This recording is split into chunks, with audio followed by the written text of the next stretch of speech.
is. It is. It's podcast day. We're excited. We're digging out there. What have we got? Ooh, yeah. Dude, it's fucking podcast day. Takes you back to that time of when you remember what you were doing when you first listened to that album, or What is going on, you champions? That's right. Yes. What up? Podcast day. Two dudes talk music. Yes, and stew. I've been stewing on this shit all day. What is going on? Yes. It's that time. It's that time. Podcast time.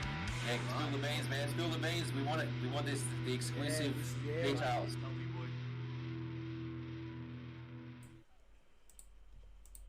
Alright, so let's start this over. How you going, y'all? We're back. It is Thursday, the new Friday, because you are all with the... I can't hear Big Buddy. You can't hear me, buddy. Of course you can't. So people don't know, we have had a bit of technical difficulties. Dude, it is literally all happening tonight. It is all happening tonight. Yeah, I can see what you mean with the fucking screen freeze. I've got the stream going up here, and it's got me taking a nice swig of my fucking Hydrolite. Yeah. Sponsor me, motherfuckers. Yeah. It's all. Wouldn't It's. that be nice? We seem to be flowing now. But Now, for some reason, I believe I can't hear Beer Buddy. Right. Could it be the Discord chat maybe? I hope not. Pinch. But that I does. hope not as well. There is a thing when you do click on the chat, there is a little icon that you can click on and adjust people's like individual volumes and stuff like that. Yeah. So you might be able to make me louder. But yeah, That sounds everyone. squiz. But yeah, everyone. So we're having some technical We here. difficulties, but we're going to go with it. We're just going to go with it because we do have our Roll very with good it. friends. So these guys, No issues here. if you guys don't know, these guys have been so big. These guys, I actually had the pleasure on having on Beer Buddy when I first started. They were just starting out, and I'll tell you what, I knew from that day speaking to them and everything that I knew they were going to be something special. And man, they've been so busy. They played so many shows recently, and I'm 99% sure one of them was with Bulls. Was it the Bulls on Parade or something like that? Which is like the international Rage Against the Machine tribute show. And these guys We did 2 shows of them. There you go, 2 shows. So let's get into the grid and let's get talking to these lads. Tailor-made rejects, lads. Good. How are you all this evening? Oh man, we are doing good. Now We're that doing we're good. I sitting was saying before, as I kind of wish, as we were introduced, I had kind of like a soundbite of just like a stadium saying rejects, but you know, we just got to roll with what we got tonight. Hey. That's it, you know. But hey, next Sorry, time lads, I'm we'll gonna get that. jump out Next and time, announce because I've got no volume coming up first. guys. How have you all been? You guys have been so fucking busy. What's been going on? No sleep is probably the easiest way to say it, but non-stop. Yeah. Yeah. Nice. Yeah. These are tired eyes. Yeah, no, it really doesn't stop for us. Outside of like work, outside of the band, like it's non-stop. So we always got something going on, which is good. Good, busy bands.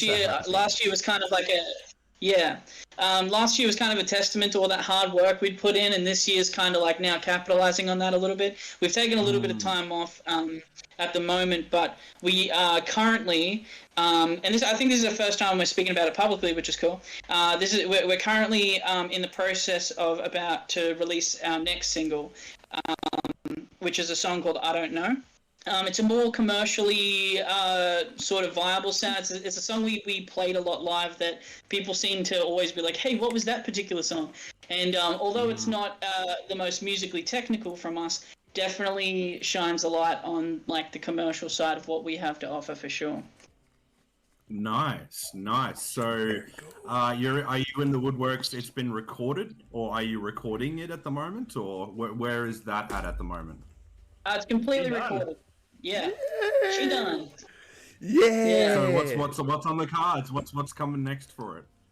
So go ahead. Do you want to? Yeah. So we're in the planning of doing a music video first, and then we're gonna do the whole like campaign from there. So Still gotta wait a little bit until we start really showing it to people. But it's done. All the recordings done. We're still waiting for a single cover come through, and then like it's full stream ahead, baby. Like Yes, that is awesome news, guys. Is this single like alluding to being a part of something like an EP or an album, or is this just a one-off, like just a single that you guys are doing with this one?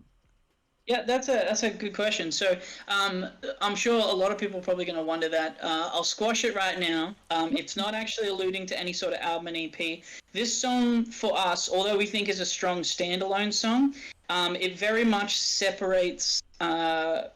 It's hard to kind of say it without, like, try and find some layman's way of saying it.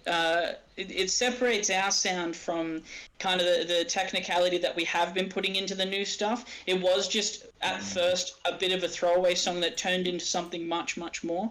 And and I think the exciting thing for people when they hear it is that there is a bit of a call and response kind of action with the song, and that it just seems to really connect with people live. And it was the one that we weren't really banking on to begin with, because we were working on an EP originally, and then we kind of sidebarred that for the time being to make this kind of like radio sort of commercial song that we still think has potential to really show a different side to the Rejects. But we are in the process of creating a formula that we're comfortable with in our sound, for sure.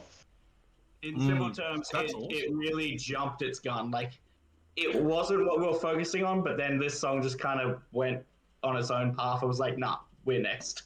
I don't know. Yeah. Like, so we're just like, oh, cool, let's start to move this forward, and then we'll see what's down the track next. Yeah, it happens, dude.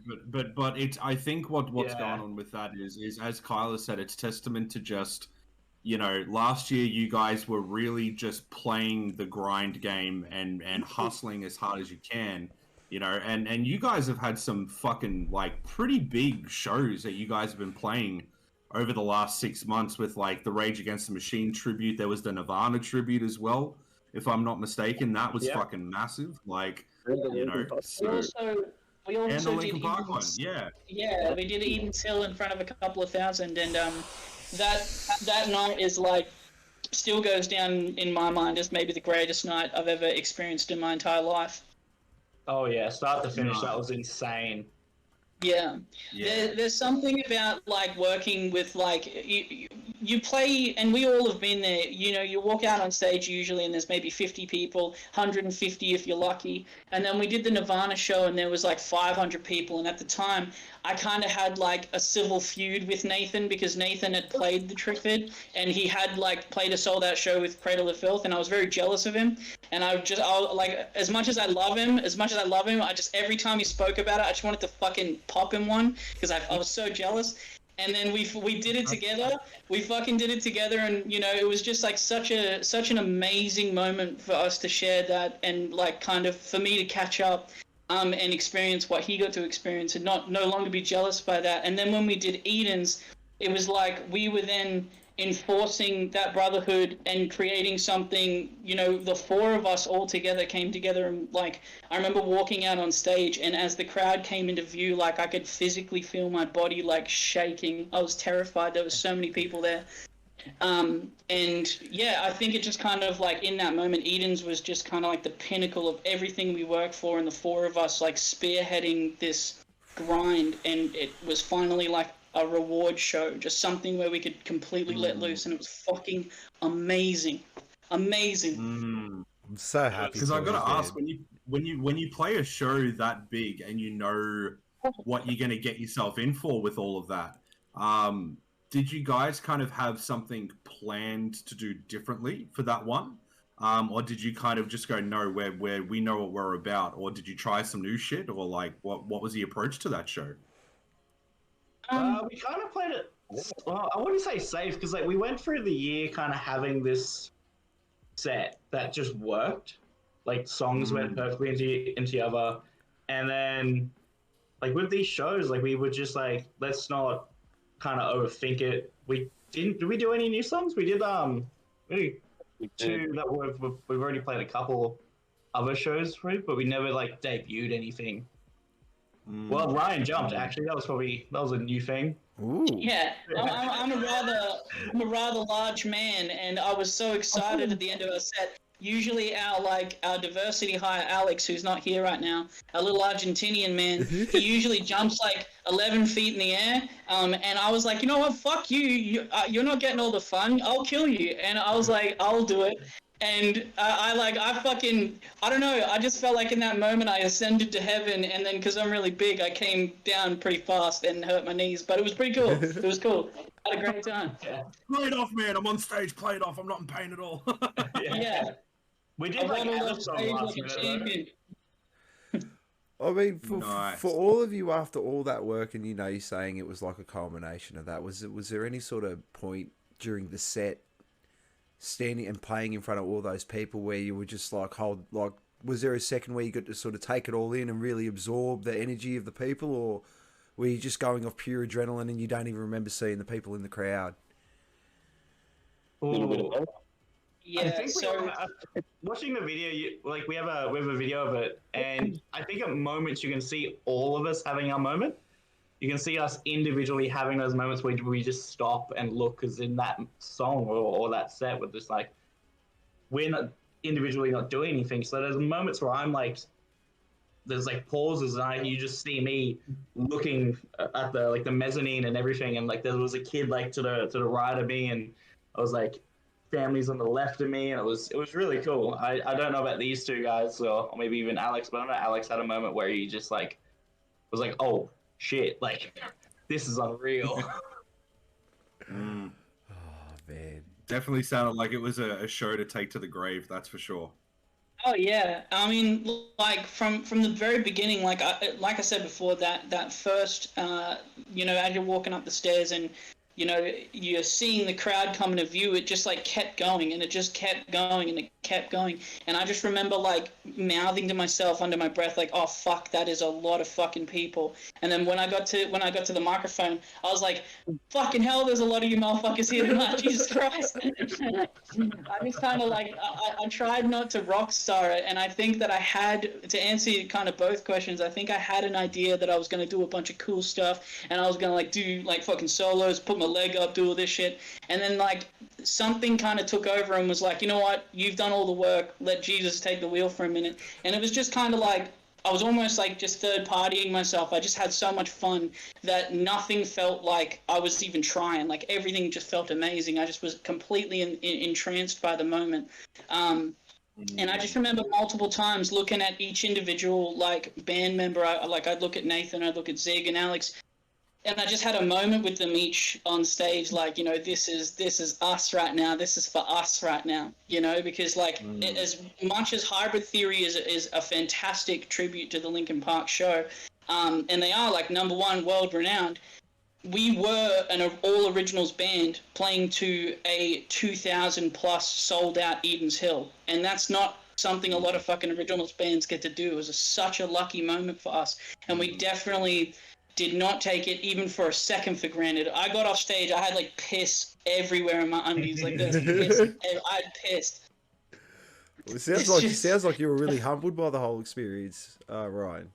Definitely. That's awesome. It definitely kind of got me from like, because a lot of local bands and a lot of musicians or people you talk to, they have that kind of attitude of like, they know they have to be a certain way and exude a certain attitude or persona in order for people to respect them, because they know that they're taken seriously. And I think playing Eden's Hill took that away from me. I no longer have to pretend to be someone or enforce a character on people anymore, because I do have that in my resume now, and people know that I've done that. And now I no longer have to enforce that I know what I'm doing, because I have the proof that I do, That's it. And the question I've been waiting a lot of shit for you, man. And the question I've been waiting to ask Nathan.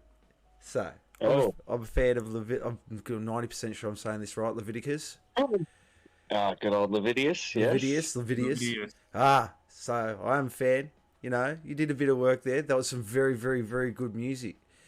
So, I've asked you this before, and now it's been a couple of years. How has it been a rock star and not a not a metal star anymore? I mean, the one thing is it's still weird to get used to the whole idea of people not just murdering each other in the middle to know they enjoy it. That's still taking some getting used to. It's like, that just looks fucking good. That feels good. Yeah. That mosh pit energy. But like, I guess this is just a little more fulfilling almost, you know, having people sing it back to you and get into it with you. What was the hard lot more than just fucking letting shit out and getting into it? I like it, dude. Like, I'm really enjoying the whole rock band thing. I don't mind these fellas. I love it, man. Too bad, motherfucker. Too bad. You don't get a choice, motherfucker. That's good. And how getting paid. And how was your experience been up there in front of all those people? A little bit nerve-wracking, especially Eaton's Hill. Like, the Triffid was kind of like, okay, I've done this before, but I get to play bass this time. I'm back where I'm comfortable. That's cool.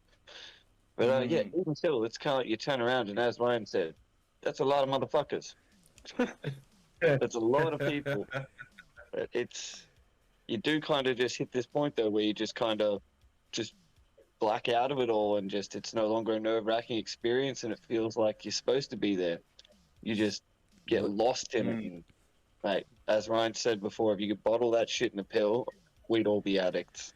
I'd be a fucking junkie, man. If I could bottle the feeling I felt walking off that stage, even walking on the stage, and put that in a pill, I would be a fucking addict, man. That shit is the most... Yeah. It's chasing the dragon, man. Any local band, I can say this now, and including myself, like, you become an adrenaline junkie, not from jumping out of planes, but being on that stage. When you get to play to that many fucking people, that's what keeps you going, because that's the addict in you that keeps going with that shit, man. You know, like, it's that adrenaline, serotonin, fucking just boost, man. That, like, no line of cocaine, no drug. It's a massive hit of validation dopamine. There is a kind of other side to that coin too. You know, the fact that I completely agree with you. There is kind of like, once you get that high, you're chasing it constantly. And then, you know, a lot of people don't realize that you kind of do go from playing something like Eden's Hill back to playing like local shows, playing in front of 20 people again. And, you know, it's not as clean of a hit as it once was, or as great as it was. And you kind of have to, what's the word, kind of like level your expectations when being in a band, because you'll make your first couple of breaks, but you still need to keep on the grind. We had a meeting straight away, like, we need to take this and know that we did this and it was amazing, and they can't take it away from us now. But we also can't get so big-headed that we don't accept anything other than Eden's Hill shows, because then we'll never play again. We have to figure out, you know, exactly, because, like, you know, you wonder what now damages your image, and there is the other side of the coin where you start crashing a little bit after, and you're kind of like, man, was that just a one-time thing or whatever? And then, because that's what I felt after Triffid, I was like, is this just going to be a one-time thing? Have I done the big milestone now? And then we got Eden's, and I was like, we're onto something. We got something. We got the gravy. Something's happening. People are listening. Well, so much so that we later. It was like a 6-month period of like Triffid, then Eden, Triffid, then Eden. So it was like, Jesus Christ. It wasn't over a year, it wasn't 12 months, it wasn't 18 months, it was 6 months. Less than. Yeah. So, yeah. Pretty wild. But that's when that's what it's doing about. Something right, man. And especially if you're getting reached out to. I mean, we saw that I saw that social media post where someone was playing your guys' music in a car park, and yeah, that was sick. Yeah. Look, so you're obviously doing the right stuff. I mean, I guess it boils down to now is the release ratio. So I mean, talking about that single that's coming up and stuff like that. You guys saying it is a standalone. Do we have maybe anything else in the works other than that standalone to look forward to coming this year? Kind of a hard question to answer in a way, because you kind of want to give people something that you want to leave them with a hook. You want to get them to be interested. You know, speaking completely transparently, I think we have the one single and we have a whole EP that we're currently working on, and we have no idea when that EP is going to be finished. And this single is so separate from that EP that we were like, it can't be a part of that. And that's why we actually weren't planning on releasing for, again, another period of time, and just kind of sitting on self-medicate for a little bit longer. But I Don't Know became such a thing within the Rejects community, and people were like hounding us for it. Every time we got off stage, I'd be like, you release this fucking song or we'll kill you. And so we're like, fuck it, let's get in the studio, let's just pump it out, let's get it done. And yeah, like Zig said, it definitely jumped the gun. It's the newest song we've written, and it's definitely like different from what we're working on now. So I guess to answer your question, we have the single coming out and the EP hopefully later this year or earlier or mid next year. But it's going to be within the next year or so. We'll have a good chunk of content. Oh, Nice. just a quick follow-up question on that then. Will the reception of this, or the way people receive this, sort of maybe dictate the way the EP may, like, is it set, or will it change, or yeah, because you said this is a little bit more commercial in as opposed to what you guys are, or commercial, like, yeah, what, like, as opposed to whatever. Is this sort of going to maybe dictate a writing pattern for you? Since you guys are being hounded so hard to get this song out. It's a good question.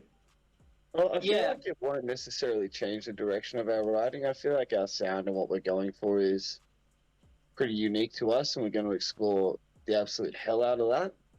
But we will still also, you know, if we've got these super popular songs, we're going to get them out there that are more, you know, radio friendly or more, you know, everybody friendly, that's being well received. Of course, we'll get it out there, but there'll still be sneaky little bits like an Odd Head. There'll still be riffs like Fading Colors. You know, we're not going to go changing. Odd Head, man. Yeah. Oh, fuck, I love We're that song. definitely, and we're definitely, you know, for fans, we understood that there was almost like a collection of fans for each individual song on the record, and Odd Head was one of probably the loudest, and so we have written a song for probably the next EP that definitely fits within that vein. So I guess there is, like, the songs we are writing that we do see are popular definitely do change a little bit of our perspective when approaching the initial jam phase. But I think ultimately it turns into four dudes still trying to just figure out, like, what our sound actually is. And as we continue to develop that, we're going to continue writing songs and hopefully land on something that eventually becomes like our solid, like, rock hard sound, you know. But this song in particular, I Don't Know in particular, is a separate kind of detachment from the things we want to do, but it also fits in the family of Fading Colors. So it's very much like Fading Colors. It's very much, you know, if you put those two songs side by side, they're very much like in the same family. But it is detached from what we're evolving into. So it's almost like a tail end of the EP, and the next EP will be an entirely new sound for us, for sure. Awesome. Yeah, jazz core, you know. That's cool, eh? Let's do it. No, like, the next set of songs we've got, you can tell they're a bit of a collection. And yeah, I Don't Know was like the last, is the latest song we've wrote. So it is kind of, it feels separate, but it's not a part of that group. Is kind of what Ryan was saying. Yeah, where it's, I get that. It must be nice though to have people hassling you to bring out your latest track. And just off hearing. It's actually a little bit like threatening sometimes. Sometimes it's like, you release that song or like you are losing fans. We will not come to any more songs until this song's out. So any more gigs until this song's out. I'm like, all right, fuck, Jesus Christ. All right, we'll get it done. Jesus. Good stuff, man. Just look out for, you don't want to turn into a John Lennon thing, man. We just don't want to see someone get shot getting stepped out of a car, man. You know, if it's anyone that's going to happen to, it'll be Nathan, man. Probably my fucking luck. Yeah, so please, for the love of God, no. I was about to say, is that how you break your hand, man? No, that was stupidly self-inflicted. Oh no. The old self-inflicted. To any of the people out there watching tonight, feel free to throw any questions that you have for the lads in there tonight. We are more than happy to ask them for you. So yeah, don't be shy. Don't be shy. Come say hi. Come say hi to everyone. We got Ryan, Zig, and Nathan on with us tonight, and CJ, our co-host from the Australian band Smokeout. Yeah. Yeah. Yeah. Yeah, So I do have another one because we were waiting. We were briefly talking about this before we went live, and you said you wanted to save it for live. So last week you guys were in the heat for the Smashing Pumpkins festival. That was coming out, and you guys, that was down in Vinny's. How was that for you boys? How did that happen? So we went in kind of on a high. I mean, before I kind of get into it again, does anybody else want to sort of say their piece on it? I think yeah, like it was a good day. It was like a Wednesday afternoon. We're all just like rushing from work. And it wasn't bad. It was a good atmosphere too on a Wednesday night at Vinny's, and it was just kind of popping off. It was a good night of live music, so I was really proud of that to see everyone coming out for it. Yeah, so the vibe and the show was good, and it was really well put together. You know, shout out to Rebel FM and Heavy Mag and Chris Peters. Like, they really did an amazing show. And I only kind of had a negative experience because that was a bit self-inflicted on myself. Externally to the band and our performance, the night was amazing, and the bands were amazing. And, like, I have to admit, Silencio really did come, you know, masterful. They really showed us a masterclass in performance. They did really well. They were tight. You know, they were warmed up. Everything was amazing. So we don't normally come into it, you know, with any sort of thought. We just jump into it. We get on stage. We do our thing. And for the most part, for the start of the set, everything was fine until we started having really intense technical issues. So my guitar was playing up. I'm trying to get into it. I'm trying to like lose myself in the moment. We know it's a serious thing. We've got all these important people watching, and we're all fucking tired, and my guitar starts playing up, and it completely throws me. I don't know what happened. Normally I'm much more like with it and together, but on the night it just completely threw me. And for the rest of the performance, about half of the performance, 15 minutes of the performance, I just couldn't get it together. I kept messing everything up. For me, you know, I've been told that it wasn't that bad, but personally, I think that it was maybe potentially the worst performance I've ever put on. So anybody that did come out to that to see the Rejects, I do apologize. You know, I really wish we could have brought the thunder we usually bring, because it was definitely, we're normally on a 9 and a 10. That was like a -4 for us, in my opinion. But the night itself was great, and the other bands really did come and perform amazingly. So nothing against the actual night. More so on the fact that the technical issues really threw me. And we're having bass issues as well. Yeah, it was it wasn't up to we weren't up to like Reject standards is probably the best way to say it. We were like half baked, like half cooked really, and it was just like, oh man, like we knew it wasn't where we could have been, and that's really annoying, you know? It's like coming off the footy field and you just go, man, I could have done better. But the way it is. You just got to accept it and move forward. Yeah, it happens, man. It's like you take what you can and learn from it, dude, and move forward. It's the only way. Like, you know, I don't think anyone can safely sit there and say, I've played every show ever perfectly, you know, even if it's been one fucking show. And look, dude, you have bad nights. I think it's the thing is, like, people forget too. It's like, this is the local scene, and like, these are dudes that have fucking day jobs and all of this shit like that too, you know? And it's like, yeah, there are some nights where it just doesn't flick on, and like, there is enough to have one thing that can throw you for a whole set. I mean, fuck, I've had that happen to me. I'm sure, Kyle, you can say the same fucking thing. It happened tonight. Like, it happened today. It happens, man. It happened today. Yeah, like... yeah, there you go.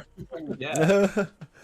But I think the reason I definitely appreciate that, because it definitely kind of like puts in perspective. I've had a few people sort of say similar things, and it's nice hearing from someone like you, because I really respect you, CJ. Like, you, even from high school, like, you were such an incredible musician. And like, we got to share small spaces together, like very small musical projects and classes together, but I don't feel like we really connected, because you were in a grade above me, and like, I was kind of maybe hanging out with the wrong people. I just had the wrong attitude about life, and I just kind of like went sort of downhill until I figured myself out and put myself on the right track. So it's really good to see that, like, even back then I respected how talented you were, and just to see you now at things like, what was it at the tavern? Moondall? What was it? I saw you recently at one of those festivals. Man, it would have been Moondall. Yeah. And again, it's just a credit to how talented you are. So it's nice to hear from somebody who like we also respect that like you get thrown to, because in the moment we didn't really feel like we had an Achilles heel, because realistically every show we got off were like, yeah, that's like an 8 or that's a 6. Like we never were at like a 0. And for me, I got off for the first time and felt like that's my Achilles heel tonight. I don't know what happened. Like I really just beat myself up over it, you know. So hey, dude, it happens, shit. man. And like, look, we'll get a bit fucking bromancy here, because I'll say the same for yourself, dude. Because like I've seen you go from, for people that don't know, okay, let's just Go into record the bit of straight the to background. the people that are watching. We went to school together, and yeah, I was in a grade above Ryan in high school, and like when I departed high school, and like I've seen Ryan go through a couple of different projects, dude, and seen him try to find himself with what he's doing. And like to see what's going on with TaylorMade, where you finally found like a good fucking crew of people that back not only what you do, but you back them as well, and to see where you guys are at, it's fucking awesome, man. Like I think not enough people celebrate success of their peers in the industry, if I'm really honest, man. Yeah. And it's like, yeah, look, I'll be real. Absolutely. Like there was a show last year I had with Chaosis where everything went wrong for me, possibly, dude. The E-kit was just not fucking responding. Everything was turning to shit, and like nobody noticed except for me. And that's the big thing where it comes down to like you're your own worst critic when it comes to this shit, you know. And it's just like, as much as you guys feel it was a 0, in my eyes, the only way it can be a 0 is if you don't rock up and you don't play, you know. So irrespective, you still rocked up, you still fucking delivered either way, man. And it's like, you know, take that as a learning curve, but it's like also take it in stride with all the other shit that you guys have done too, you know, and just celebrate the fact that like, yeah, you guys are doing some killer shit, and you're playing shows with like bands that are fucking brutal and still managing to hold your own in that aspect, dude. Not a fucking easy thing. I've only seen a very small handful of bands ever be able to pull that off. And one of the only ones I've actually managed to see do it, where they can go from a blues festival to playing fucking with King Parrot, was Gay Parrots in Sydney. Only band I've ever seen that's been able to go and do that shit. So to see you guys do the same shit, I pull you in that same fucking tier, man. You know, like you guys are doing some good shit. You got some good attention with what you're doing, and like sky's the limit for you guys as to where you go. So I'm stupidly excited to see where your next single is going and all of that. Which does lead me to a follow-up question with all of that. Outside of that show, what has been, for each of you guys, what has been the most humbling experience where something has gone wrong and you've learned from it the most and turned it into a positive? What's one that each of you guys can have that you could say? This motherfucker. Taking his hand, yeah. No, being able to play If you bass don't mind me for asking, Yeah. how did you do it? How did you do it? I got angry at work and I went smack Oh. on an inanimate object. And No. Well, to be honest, Nathan, you know, it was either the bloke he was mad at or the pallet jack, and I think, you know, instead of being in prison, I could deal with him having a broken hand for a bit. But honestly, it really it was upsetting because, like, accountability. yeah, it was upsetting because I genuinely like, it was really shit to see my, like, pretty much my fucking best friend, like, not be able to play on stage with us and play to him almost, because we had our friend AJ, shout out to Aaron if he's watching, he stepped in to play bass for us at the time, so it was actually really upsetting. I was spending a lot of those nights kind of talking to Nathan about, like, you know, I hope this isn't shit, like, you know, we got to keep going, and if you don't want us to play shows, I'm happy to wait. You know, Nathan was just such a fucking legend throughout the whole thing. He's like, you know, there's no stopping for us. We're not going to stop over Broken Bones. There's somebody who's going to do the job. He looks the part, he plays the part, he's super talented. And luckily enough, he's our best mate. We hang out with him every week. So he was kind of like, you know, so that was kind of my end of that handbrake story. But on the humbling thing, other than the pumpkin show, it's kind of hard to think of one. You know, I think a real humbling thing for bands to really go through is, like, when you're used to playing a certain show or a certain festival year after year after year, and then all of a sudden they're like, yeah, we don't want you this year. And there's no real reason for it. It's just because they filled out the bill, or, you're just not the hot thing right now that they're interested in. And I think that's super humbling, because you kind of always imagine that you're always at the top of your game. And when someone's like, no, we don't want you, it's just kind of like in that moment you got to be like, okay, maybe I'm not a god. Maybe I don't deserve headlining at the festival. Maybe I got to take a seat back and, and just like let it happen. Let the good times roll. As much as ego can be a beautiful thing, it can be a real damaging thing as well. It can really put you in a bad spot when it doesn't get fed. Man. Yeah. Ziggy? Yeah. Ziggy, what's yours, home? I'm not really sure. Like I'm trying to think of like every single show I played, even like with the Stone Fox and in past bands and rejects as well. I'm like, oh, did you play with the Stone? I used to call them the Stone Box. Oh, really? You used to play with Stone. You used to play with Stone Fox. Yeah, I'm still currently playing with like Billy and Brad.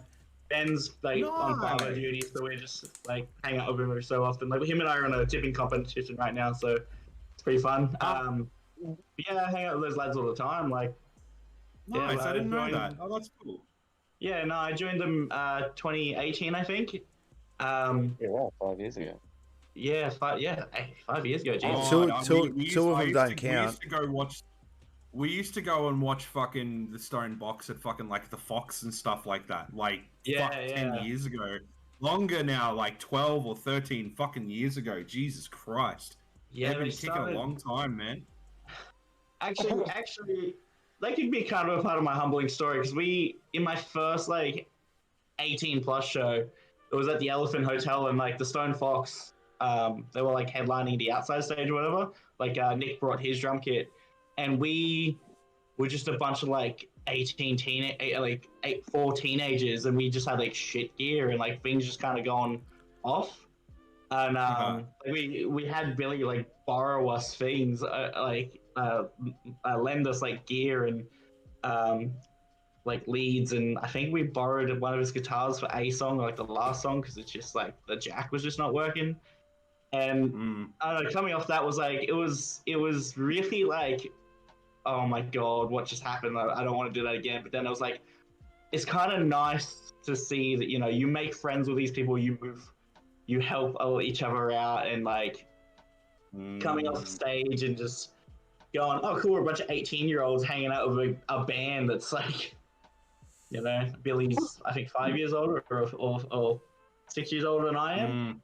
So it was kind of weird, but it was also very like, it was a real learning curve. I don't know if it was really humbling, but it was a real learning curve for us going forward. And then high school band broke up, so. Yep, they all do, bro. They all fucking do.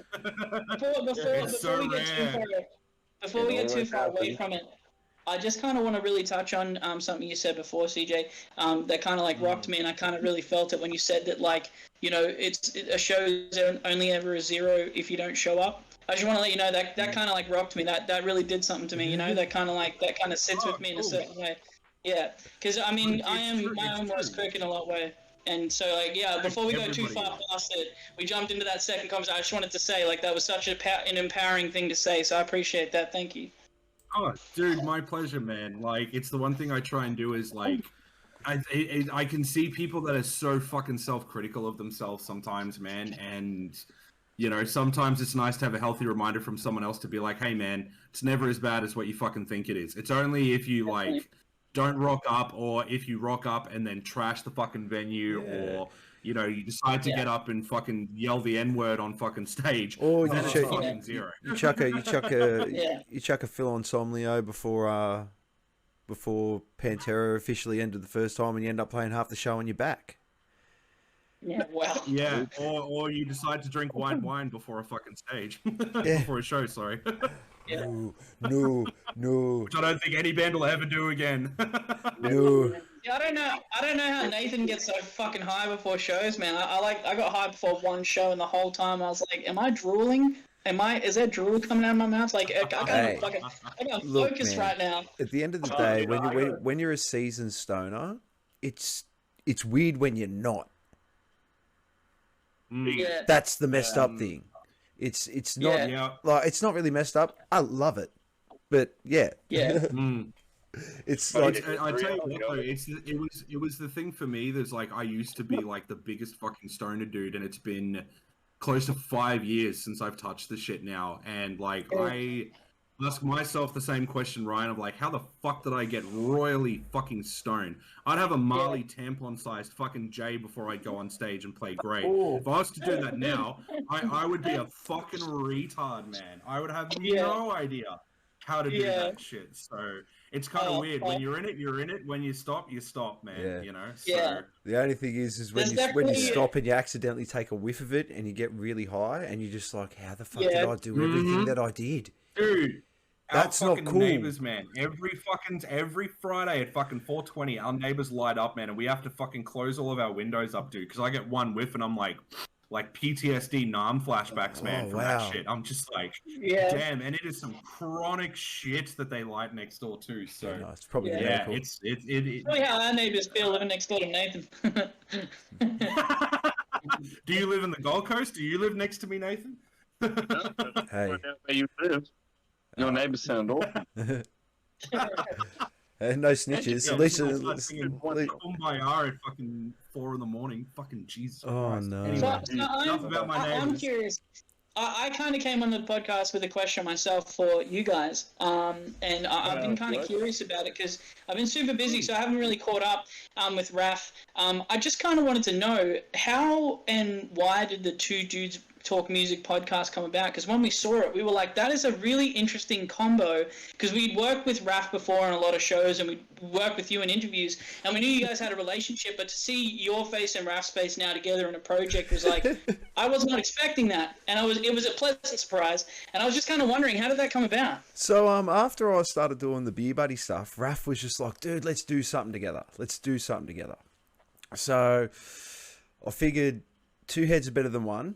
Because he goes, I'm either going to do something with the wrestling or I can do something with you. And I'm like, all right, you can still do something with your wrestling because I think you should still do something with your wrestling because you like that. But let's do this together because you got Queensland, you got New South Wales. We can cover a good chunk of the East Coast. And man, we've always had good conversations because when Raph used to live in Sydney, he used to play in a band that called Acid Nymph. And I used to play in a band called Exist Within, and we used to play shows together all the time. He also used to play in another band called Tensions Arise as well, so we used to play shows with them as well. So, me and Raph always had mad conversations at the end of shows, always sat around and drank, and just had a really, really good, just a good relationship, you know? Really good respect factor for each other's craft and stuff like that. So, after the Skunk Bone thing came out, and, you know, obviously it was COVID, I was so keen to get him on and because it was so outside of his niche of what he normally does is metal. So once he got into the whole grunge scene, I'm just like, dude, what the heck's going on? And then, we started Two Dudes Talk Music, and now we cover as much as we can, and we got segments coming up for you very shortly. But I honestly think it's so great because it's kind of a bit of a bias thing for me because I'm familiar with you both. It's just kind of nice to see you guys doing something, succeeding in it, loving it. Because the things that I do see, the clips that I do see, just seem like you guys are really getting deep with it. You guys are talking deep about music, and I feel like there's not enough music podcasts, especially in Australia. There's not enough music podcasts that are touching on bands that we are familiar with. It's like talking about your co-workers almost. It's like you're touching on real things that happen in the scene. So it's like. I just love it. I think it's such a great idea, and then so congratulations to you, Raf, and CJ as well. You guys are doing something special here, and I can't wait to see it grow. Oh man, I'm just the stand-in, bro. I'm just the stand-in. Man, you got to check out what CJ does. CJ does the local band Smokeout. Nathan, you'd love it on Sunday Arvos, 420. We do free promos. I've been watching a bunch of that in the past. Yeah, good. So it'd be good to get back up on it. Fucking A, dude. We're kicking back in, and it's like there's not enough in my mind free avenues for bands to pursue any kind of fucking promotion for that matter. It seems like a lot of it these days is like a pay to be played thing now, which is just, and I don't discredit it because I get a lot of people have got to make coin and that's their income and all of that. I get that, but I feel at the same time, if you're passionate enough about the local scene, like, just do, like, that's what BG did with the OG Smoke Out, man. He was literally a guy, his band hit him, fell through, and then he was just like, I'm going to make a show where I'm going to smoke weed and I'm going to play bands.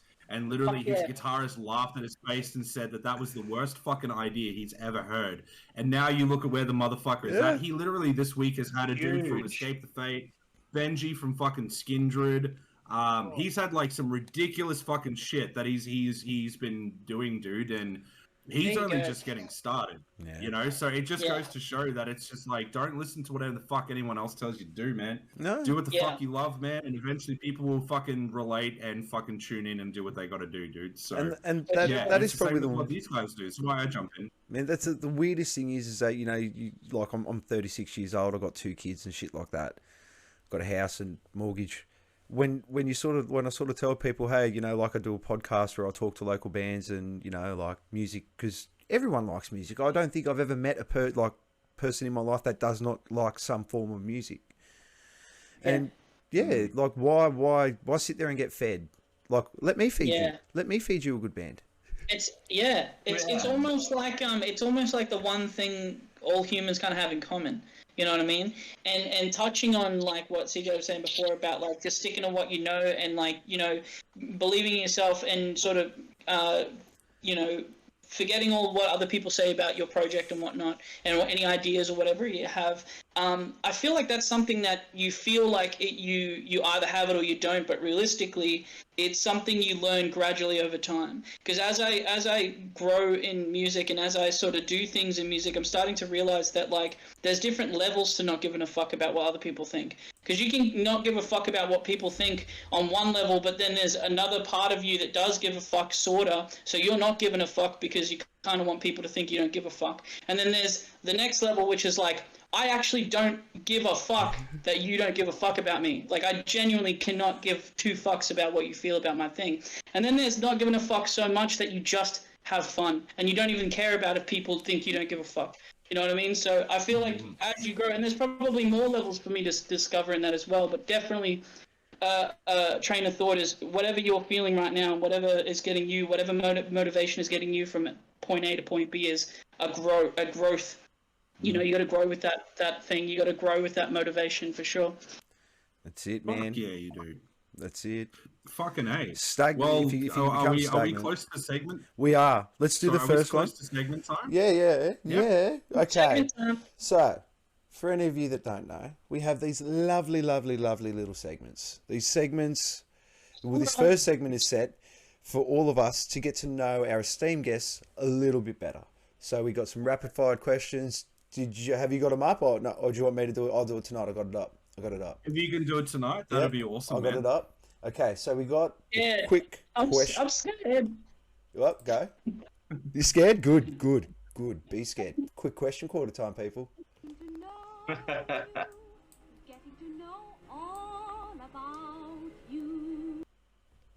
All right, let's get into it. So like I said, these are some rapid fire questions for us to get to know our esteemed guest a little bit better.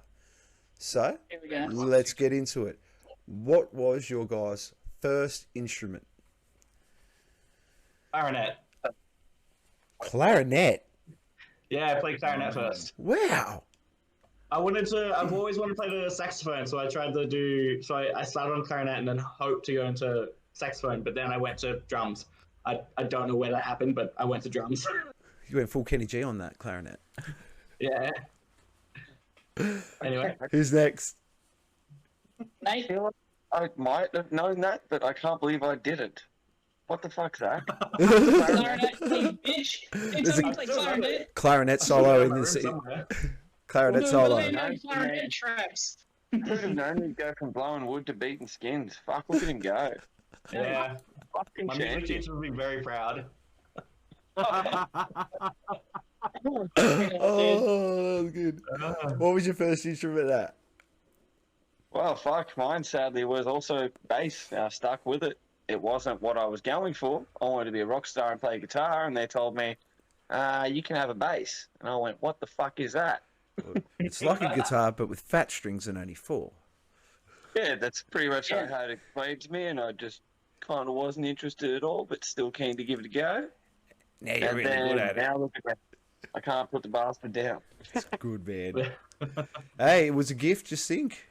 You might have been a guitarist that just went but now you're like a king bassist. Yeah, I think it was one of those, like, it was the school teacher already knew. They're like, yeah, look at those munted stubs for hands. You're a fucking bass player. And then you munted the stump even more. I know, just ground it down. Look at my strong It's like a hand. French Look at my strong hand. Well, now my strong Right? Yeah. Surprisingly, my very first instrument was in primary school, and it was the drums. We had a guy come around to our music room, and he was trying to, like, he would sit us in front of us, and he'd play on his knees, and he'd be like, all right, play a rhythm for us, like, dit-dit-ka, dit-dit-ka. And out of, like, the whole class, he picked 3 people. I was one of them, so I got to play on the drum kit, and for about maybe 2 months I played drums, and I ended up playing it at home a little bit. And I remember playing drums, and I was singing to myself, and I was writing lyrics while I was playing drums. I was terrible at it, and I was trying to write lyrics, and I was like, fuck, this would be so much easier with, like, a guitar. And I just made the transition. I was like, I want to make no songs. drums. Yeah, I want to make songs. I don't want to, like, you know, like, for me at the time, I felt like drums was such a limited thing at the time. But then I come to realize as I started respecting the instrument more, and I met people, especially Zig, you know, that really, you cannot have, it is the foundation of a band. You cannot have a band without a drum kit, you know. And part of me is kind of sad I didn't stick with it. But, you know, I got to be able to reason why you can't pick up those sticks again, That's it, man. I expect to see it. Or I'm gonna be one of those fans that's just like, if you guys don't have a fucking dual drum solo for your next show, I will fucking kill you. Do what Sum 40 do what Sum 41 used to do. Get up on the drums, I'll Ryan. teach him Fading Colours so you can come up and do it. Get Zig to sing it. Yeah. Yeah. You're starting to sound like a real rejects fan threatening our lives now. Yeah, I'm learning. Like, he's become self-aware. Uh-oh. All right. Yeah, drums. Next question. What is clarinet, the? I'm still stuck on clarinet. I can't fucking believe that shit, dude. Yeah, That's some gay shit. That's a band somewhere. Hey, if you Oh, want in a reject song, dude, you can call it the Zigonet, you know? yeah. The Zigonet. That's Yeah. genius. I want it. There Hashtag you go. Zigonet. Hashtag Zigonet solo. Let's go. I want it. You're doing it, man. It's happening. Zigonet. It's You better happening, not man. stop. That's it. You've heard it here first. What's the first album you'll ever purchase? And I don't mean the one that mummy, like that, the one that you hassled your parents for, or the one you bought yourself. I know it was a Disturbed album. I just don't know which one. Believe. How old are you? I want to say it was Believe. No, it was. I would say it was like Indestructible or something like that. Yeah. Ooh, I remember ordering the Mortalized album, so I was already a Disturbed fan then. So I might have. I want to say it might have been Asylum or Lost Children is the one like I bought. Person. Dude, Asylum Right. fucking kicks ass. That album kicks ass. People give Disturbed so much shit. Asylum fucking kicks ass. Look, I love that No, album. it's a brilliant Hold album. on, I'm just I'm gonna gonna- bow out here. I'm going to give one I'm one just gonna critique. disagree. One critique. David Draymond, just could you please just widen that range a little bit? Little bit. Little I bit. always think about David Draymond. Can you shut the fuck up, please? No, because he's a great singer. We're not at that He's- point yet. He's a great singer. Just to me, he's kind of like Chad Kroger. Yeah. Yeah. Kind of Yeah. Like he's good. All right. So, however you feel about Disturbed, I feel like the one thing you got to respect them for is they definitely introduced a whole generation of kids to really good music. Because I remember Disturbed was one of the first bands that I ever got into that was heavy, and then I found the good stuff, the stuff that you can be proud that you listen to. Yeah. So. But hey, like I still got so much respect for him. They had two really good albums in my opinion, but the thing for me was that every album was it got so repetitive for me. It did. Yeah. But that's just me personally. And that the look, same that's thing. no discredit. They're amazing musos, but yeah. The same thing Not kind of my cup happened of with tea Drowning anymore. Pool. In Once a sense, Save the Stage, it once just Save the wasn't. Stage died, man. It wasn't the same. It wasn't. And look, Old Mate from Soil filling in did a good job with a couple of it. They got all the WWE shit and plugs and all that stuff was good. But, once Dave died, man, like he was like one of those one album wonders. And it's such a shame he died because that is still, Sinner is still regularly played. At least once a month. Yeah. I feel like that's such an underrated train of thought, that like people forget that what he was able to accomplish in the His time legacy. that he was here, and the legacy that he left behind, that want and need for something that you're never going to get again. And I think that kind of creates the legend almost, Oh, hands yeah. down. Let alone he was just that Texas dude that just used to like beat a shovel on the stage and shit. Like he was a fucking one of They the were meant to be the motherfuckers, next man. Pantera. They were meant to be the next Pantera.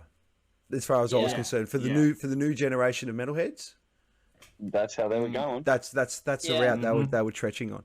Ryan, what was your first album that you were like, I gotta have it?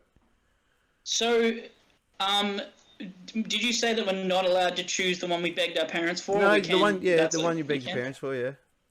Okay, so when I was really young, man, it's kind of embarrassing, but still to this day, I think this album fucking slaps. So I will not hear any negative talk about this album. It's such a great album. Infinity on High by Fall Out Boy. When I was a kid, that was the first album I begged my parents for. Infinity on, and I fucking love that album. I played that album on repeat constantly. I fucking loved it. The first album I actually bought with my own money was One Day Remains by Alter Bridge. Ooh. Nice.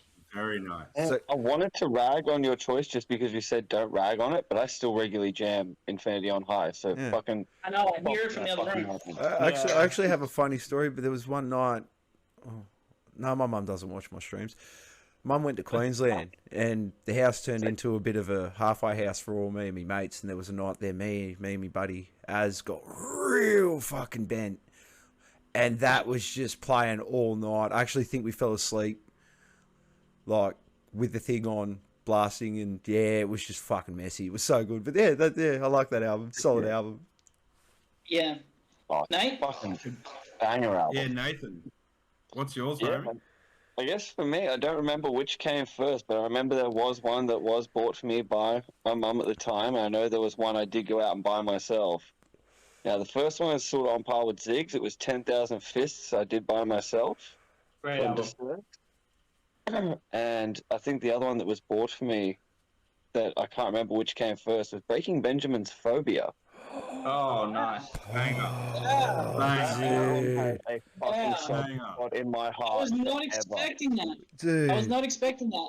I would have literally put money down on some obscure bullshit no one's ever heard of. Nah, dude, Breaking Benjamin hold a special comes after place. Breaking Benjamin. I That mean, comes after that shit. Oh, Yeah, within Yeah. the same year, still came Cradle of Filth from that, but Yeah, hey, sure. Yeah. and I But- forgot to What say, about Zacchino, thank you very much for the follow. I don't know if that's you, Zach. Is that you, Zach? Are you Zach It is. Yeah, Zacchino.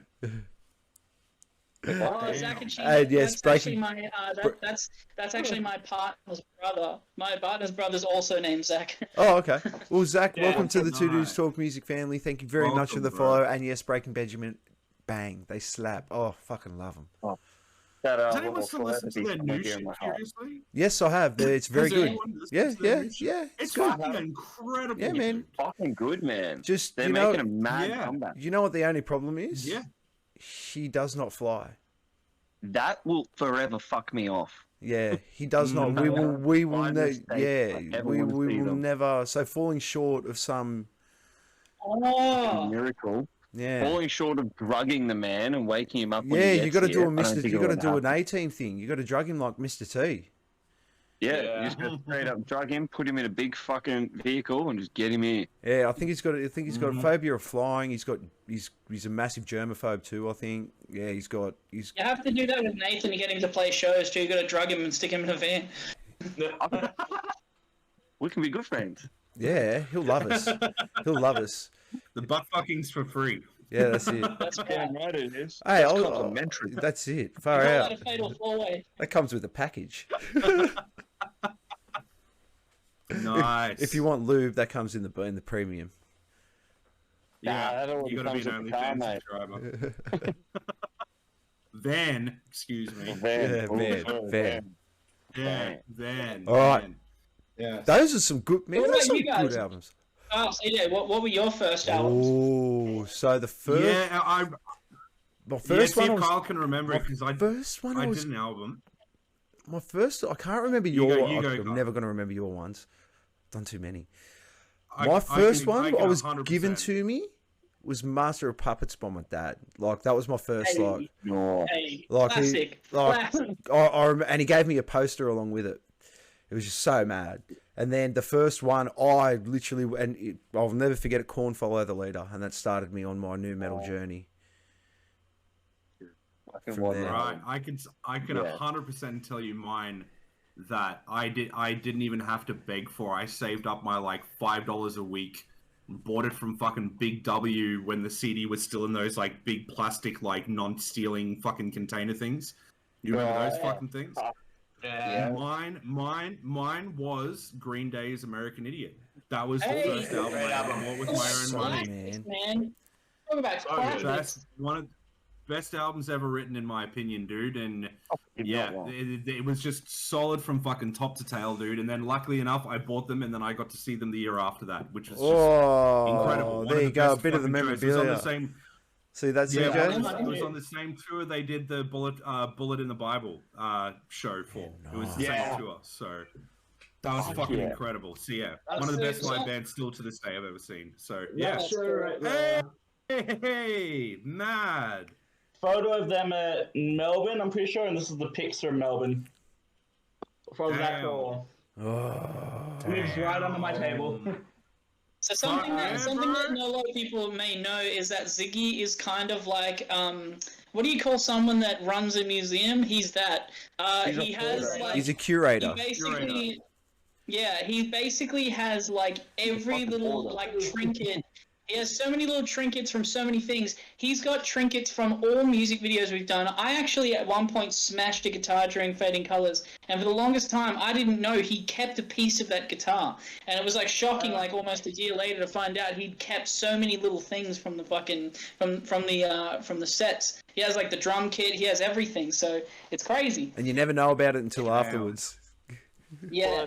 Possibly because we went digging through the bin to get it, but hey, that's Hey, Don't worry about it. nothing wrong with a I dumpster dive. can get it. Well, you Alright. got the bin. No, I wish I had a bin.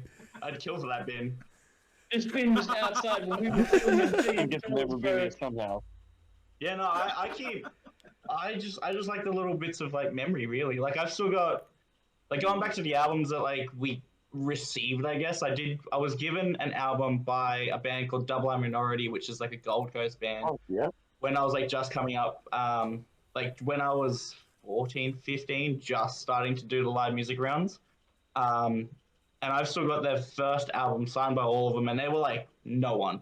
And they're broken up now, but like I've still kept that because that album is such like a little thing for me. It's just like this was like the first local band I saw. I'm like, these guys are doing something great.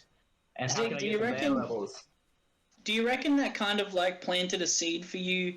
Like, because I know that out of all of us, you probably are the most connected to the scene. You go to a lot of shows. You support a lot of local bands. Do you feel like Double I Minority and that relationship you had with that music so early on in your life kind of planted the seed that evolved into you really appreciating what local music can bring to? Oh, definitely. Yeah. Like without a doubt, like I love doing those little things. Like we had a thing in Wynnum called Snap, which was like Saturday night at St. Peter's, and it was just in like a church, first Saturday of every month, and it would just have like local bands come through and play with this thing, and it was all ages, and it was like free. And so what I would do was I'd just start going to it, and then my high school band would play it, and then I would like kind of work it. So I would like bring my drum kit in for the entire night for bands to play, and I would like help set up and pack up and stuff like that. And this was when I was like 14, 15. Oh, that's such like such a developing stage for you, man. That's crazy to hear. Yeah, and then obviously, when went through high school, and then I left high school and then did like a diploma of music business. So, definitely like that kind of moment in my life was such like a developing moment. It just brought me to here, really. Well, the itch's got to start somewhere. Yeah, and like just seeing those like small local bands, I feel like it does something to me more than just seeing like big bands at entertainment center or at festivals. Like I don't know what it is, but it's just a bit of nostalgia, I guess, at this point. Nothing wrong with that. Yeah, it's good. All right, next question. First live concert, lads, that you ever went to? Not the Wiggles and shit like that. The first one that you hassled your parents or you snuck out to, or I'll go. My dad and I flew down to Melbourne to see AC/DC at Etihad Stadium for their Black Ice tour. In 2010. Wow. I just moved to Brisbane 2 weeks later, started high school, and then 2 weeks later flew down to Melbourne for that show with my dad. And we were like on the floor too. Oh, That's so It was like sick. an awesome moment. That's mad. No. Yeah. That's bad. That's a good one. It's such a good memory to do it with your I dad have seen too. the Wiggles. Oh yeah. Yeah, we I both went to have. the And 18 we plus won't. show. Yeah. Oh, who's next? AC/DC for Zach. Yeah, well, I guess my first one was actually, I think I had one planned and then ended up at one the week beforehand, very, very swiftly. So, first one was Simple Plan at the Entertainment Centre here in Brizzy, Nice. and then Nice. the week after was actually at the Tivoli seeing Dragon Force. Oh, those are two good Damn. ones. What? That's chalk and cheese, but fuck. Yeah, it's fucking two vastly different bands, but one was super fun, fucking jumping around, singing along into just like, holy shit, look at these madmen. Yeah. You just got to sort of strap yourself in for that because you can't even mosh to. When I saw them, I'm just like, nah, just grab onto my seat here and just hope one of them doesn't go into cardiac arrest. Yeah, and Yeah. like the opening band for him was like a fucking melodic death metal band, so it was all real fucking heavy, and then Dragon Force afterwards. So it was like, the fuck? It Damn. was definitely That's different, but it interesting. was interesting. Their crowd engagement and involvement was fucking spot on. They were a fun bunch of dudes to watch. Oh yeah, Like, they're great to watch. killer. Like, and as musicians, like, fuck, they can have playing that fast. They can have it, and we'll just appreciate it. Yep. Not for me. Yep. I can't do that shit. Yeah, my fingers hurt just talking about it. Yeah, right. Ryan, what was Yeah, your first? Well, So, mine, sadly, I didn't really have the childhood where I had the chance to go out and see bands at a really young age. So I was a little bit older by the time I saw my real, like, first big band. And surprisingly enough, I used to play in a band called Dark Relic, and before the very first show we ever played, I got to see the first band ever live, first big international band I'd ever seen. And I'd never seen a gig, and they were like, we're taking you to this show because you're about to be a performer, you're about to do this, you need to know, you need to get a feel for it, you need to know what it's like, what we're aiming for, basically. And they took me the night before our first show, the very first show I ever did, they took me to Foo Fighters and Tenacious D, and it was the most incredible experience of my life, man. That would have It been blew awesome. my fucking mind. It blew my fucking mind because I love Jack Black and I love Foo Fighters, and just watching these incredibly famous and talented people just absolutely crush it. I was like, yeah, dude, that just solidifies exactly why I'm here. Like, that's what I want. I want to do that. Yeah. I want to be that magical, man. Foo Fighters is something else to So- watch live. Yeah, I saw Was them. that I on saw the, that was same that on the tour. Pick of Destiny tour? Yeah, Yeah. That no. would I think so. That would have been good. No, think so. no, it wasn't Pick of Destiny. It was before Rise of the Phoenix, I'm pretty sure, because that was like 2011, 2012, I think. They 'cause that was definitely that did one at very, Seabus.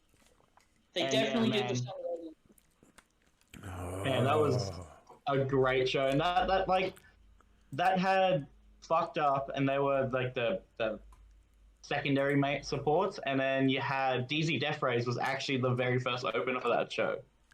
Yeah. Wow. Yeah, I didn't know that. And then, Wow. That's mad. you know, look at them now. Fuck. Mm. All right. I just feel like Foo Fighters was such a good band to watch if you want to be a musician. Foo Fighters is a yeah. great band because they have the power and control of like just doing as long as they want, as hard as they want. Like they can just fucking go and not stop, man. They are literally still to this day, Foo Fighters is one of the greatest bands I've seen. I've seen hundreds of bands now, but still to this day, that experience blew my fucking mind. Yeah, I'll never forget it.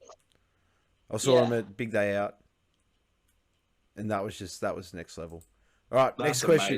amazing. Instruments you guys have always wanted to learn but haven't. Saxophone. I already said it. Yeah, you did. You did. You mean saxophone? Yeah, exactly. Also known as the sex whistle. The sex whistle. Oh, that's the clarinet, Nathan. You forget? Yes, the clarinet, bro. Nah. Clarinet doesn't do things to me the way a saxophone does. Trust me. Stop saying That tingles in saxophone. your loins. Yeah, yeah. Weird. Damn right we are. I guess Nate, what's yours? me, it'd probably just be, the complete, opposite, but perfectly meshes well with bass. It'd be, probably drums. Because I've had a crack at the vocals thing, can already play a bit of guitar. I mean, drums would be the one, I think. Nice. Nice. Don't touch for dunk yet, but yeah. All of them, boy. I think my Is it fucking bad- kid, is it- motherfucker. Fuck your ass up. Is it bad to say that I thought you were going to be a smartass for a second and be like, oh, I want to learn how to play bass? Like, what I do now is fumble through. Yeah, That's bullcrap. I've heard on head. Smartass route, man. I was like, damn, don't do that. Yeah. Don't Battle shit on Angel, yourself, homie. Battle Angel 6410. Thank you so much for the follow. You are now in the running. If you are on the east coast of Australia for the Jim No Rocks tickets 2023 coming up at the end of April. And welcome to the family. Right. Fuck yeah. Probably violin. I've always kind of like love stringed instruments, and I really like the orchestra sound. And I've always programmed violin, and I've always wanted to be able to fucking. I think since Titanic, I was like, that's kind of sick. I kind of want to do that. Why did but I why just did never I really get had this weird fucking image of you standing butt naked with a violin? That's on you, serenading? man. I don't know. I don't know why that just flew into my head. Hey, look. It's scary like that because I live with him. So, like, if I wake up in the middle of the night and see this man with a violin in the kitchen, I'm a cry. I'd be more worried if he was I can make that standing happen. over I can get him one. just Oh my God. standing over you. People be crying for more than one reason. Let me tell you. Yeah. They be born. There'll be a few Oh. weeks, but it'll be happening. That's great. Yeah. Okay, this is a Shouldn't good ever be one. naked. This question is a good one. I like this one. If you guys could pick one big band or artist, living or dead, in any lineup, active or not, doesn't matter, who would it be? To play for? Yeah, open for. Yeah, any band. My goat is gonna be Alter Bridge. That's my master. If I get to open for Alter Bridge, man, that's it. I've done what I came to do, basically. Nice. Who's I next? guess for me, probably Stone Sour. Ooh. That's a good one. Right. Like, That's I probably interesting. even, like, if it's dream lineup, look, I love Stone Sour now as I did back then. If I get an OG Stone Sour, like, first two albums, fuck, that would be a fucking show. Yeah. That'd be fun. Mm. I'd probably either do like Green Day or like Sum 41, like that kind of pop punk. I probably wouldn't do Blink. I love Blink, but I'm more of a Sum 41 guy, and Green Day I would probably be too afraid to even go backstage and be even near them. Wow. We're not No. worthy. We're not We're Oh, worthy. you are worthy. Nah. Well, that or you know, Right, Foo yeah. Fighters, we still had Taylor. Well, actually, Yeah. I will say though, Yeah. the one band that I think if they ever come to Australia, it's non-negotiable. The Rejects have to play with them, and that is All American Rejects. Oh, dude, Oh, come yeah. on. That's Yeah, not they're like, negotiable. they're We like the have to puppet give it away. rejects. Yeah. They're like the puppet rejects. Do you know how many times, actually, on that note, how many times I've personally been asked to play Gives You Hell? So many fucking people have requested, oh, you guys should do Gives You Hell. Oh, it'd be funny, and it gives you hell. I am putting my foot down now. We are never playing that song. Fuck you guys. I'll kill you. Why don't you play the song, but make it like a ready by next game. but make it like a little cheeky fuck you cover to the fans. Yeah, I guess, yeah. 'Cause That'd I be respect, funny. I do respect All American Rejects. Like, I know they're watching, all right? I love you guys, but... Jump on. Look, yeah, but I just feel like it's such a cheap gimmick. Fuck it, we're doing it. Let's do it. Fuck it. Let's just fucking do it. Just Let's do get it. over Lean done with, into for it. fuck's Lean sake. into it. You heard it. You guys You heard twist about my it. arms. My arms twisted. They're good. I like that. I like them. Okay. This next question that we pose up is good. It gives a good gauge of what everyone's listening to locally. In some cases, or just what people are listening to in general. Who is an artist or band you are listening to right now that you think is severely underrated? Oh. A great question. I got a great answer for it too. You dropped out. And You guys, I think can't- they're gone. Your cameras are Yeah, gone. I'm gonna Yep. bring up my Spotify and look up what they were called. Oh, okay. right, yeah. So that's, Everyone has to do that. We just all got busted. We just all got busted. Oh my god, we just got that. That was the worst thing that could ever happen. Anyway, I was just looking it up because they do have a weird name. I do know them though.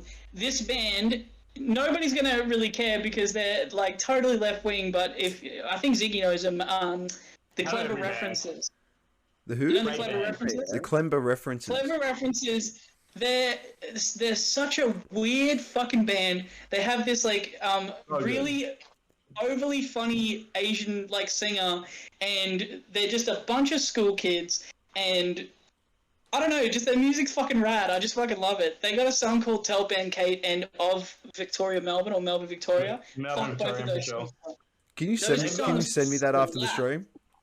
Yeah, Yeah. they're just amazing. And like, they're actually a really good case study because you look at their socials, they nail it.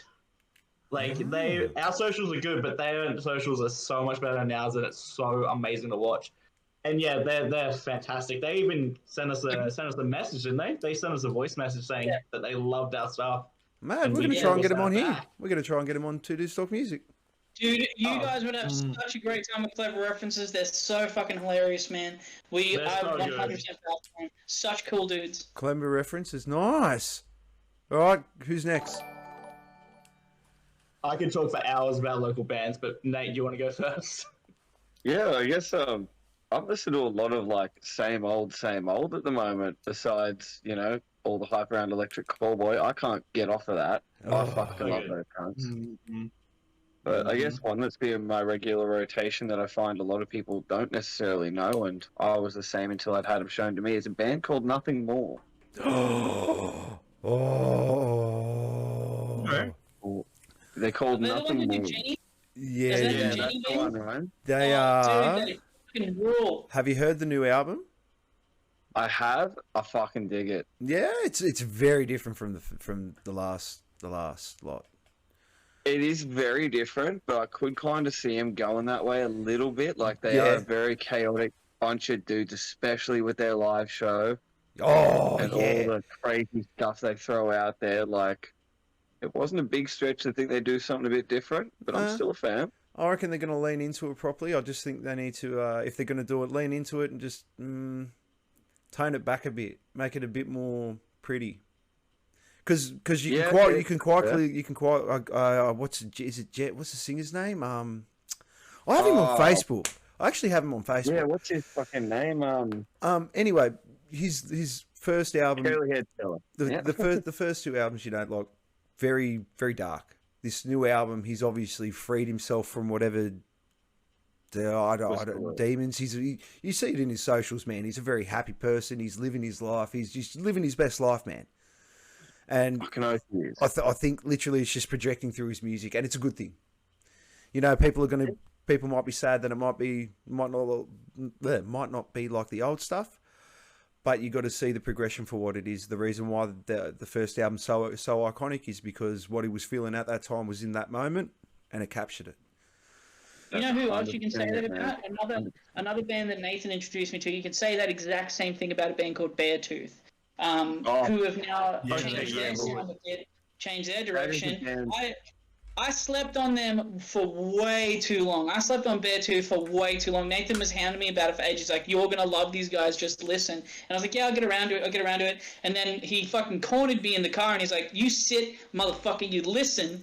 And I listened to The In-Between and it changed my fucking, blew my fucking mind all over the place. Yeah, I love it. Love hearing stuff. I'm going to have to get into it. My brother's been hassling me about Beartooth for a while. Oh, They fuck, are man. great, Trust dude. me. Yeah. I will put that up as, you know what, change me fucking answer from Nothing More to Nothing More and Beartooth. I like it. Because you know what? They are blowing the fuck up again at the moment, and this lead singer of Beartooth, Caleb, like, they've only just, sort of in the last year, released a single.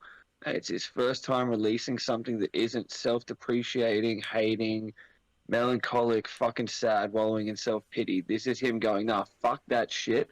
I want to be happy. And I want to sing about being happy. Good on He's him. literally changed his whole lifestyle to now just about running marathons from being a fat drunk. He's writing these super uplifting fucking lyrics and shit, playing some of the biggest fucking shows, crazy energy. You guys are sleeping on them.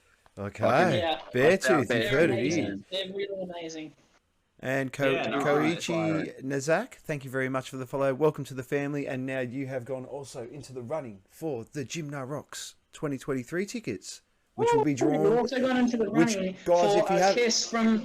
Are you going to get a kiss from me? Maybe.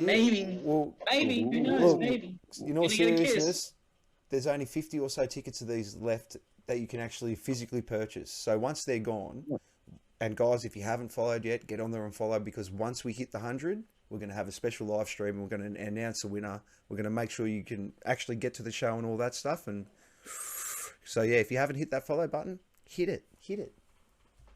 I'm going to say, if you go onto Gymno, go see Roadhouse. Make sure you catch Roadhouse. They have an amazing band from They are Brisbane. headlining.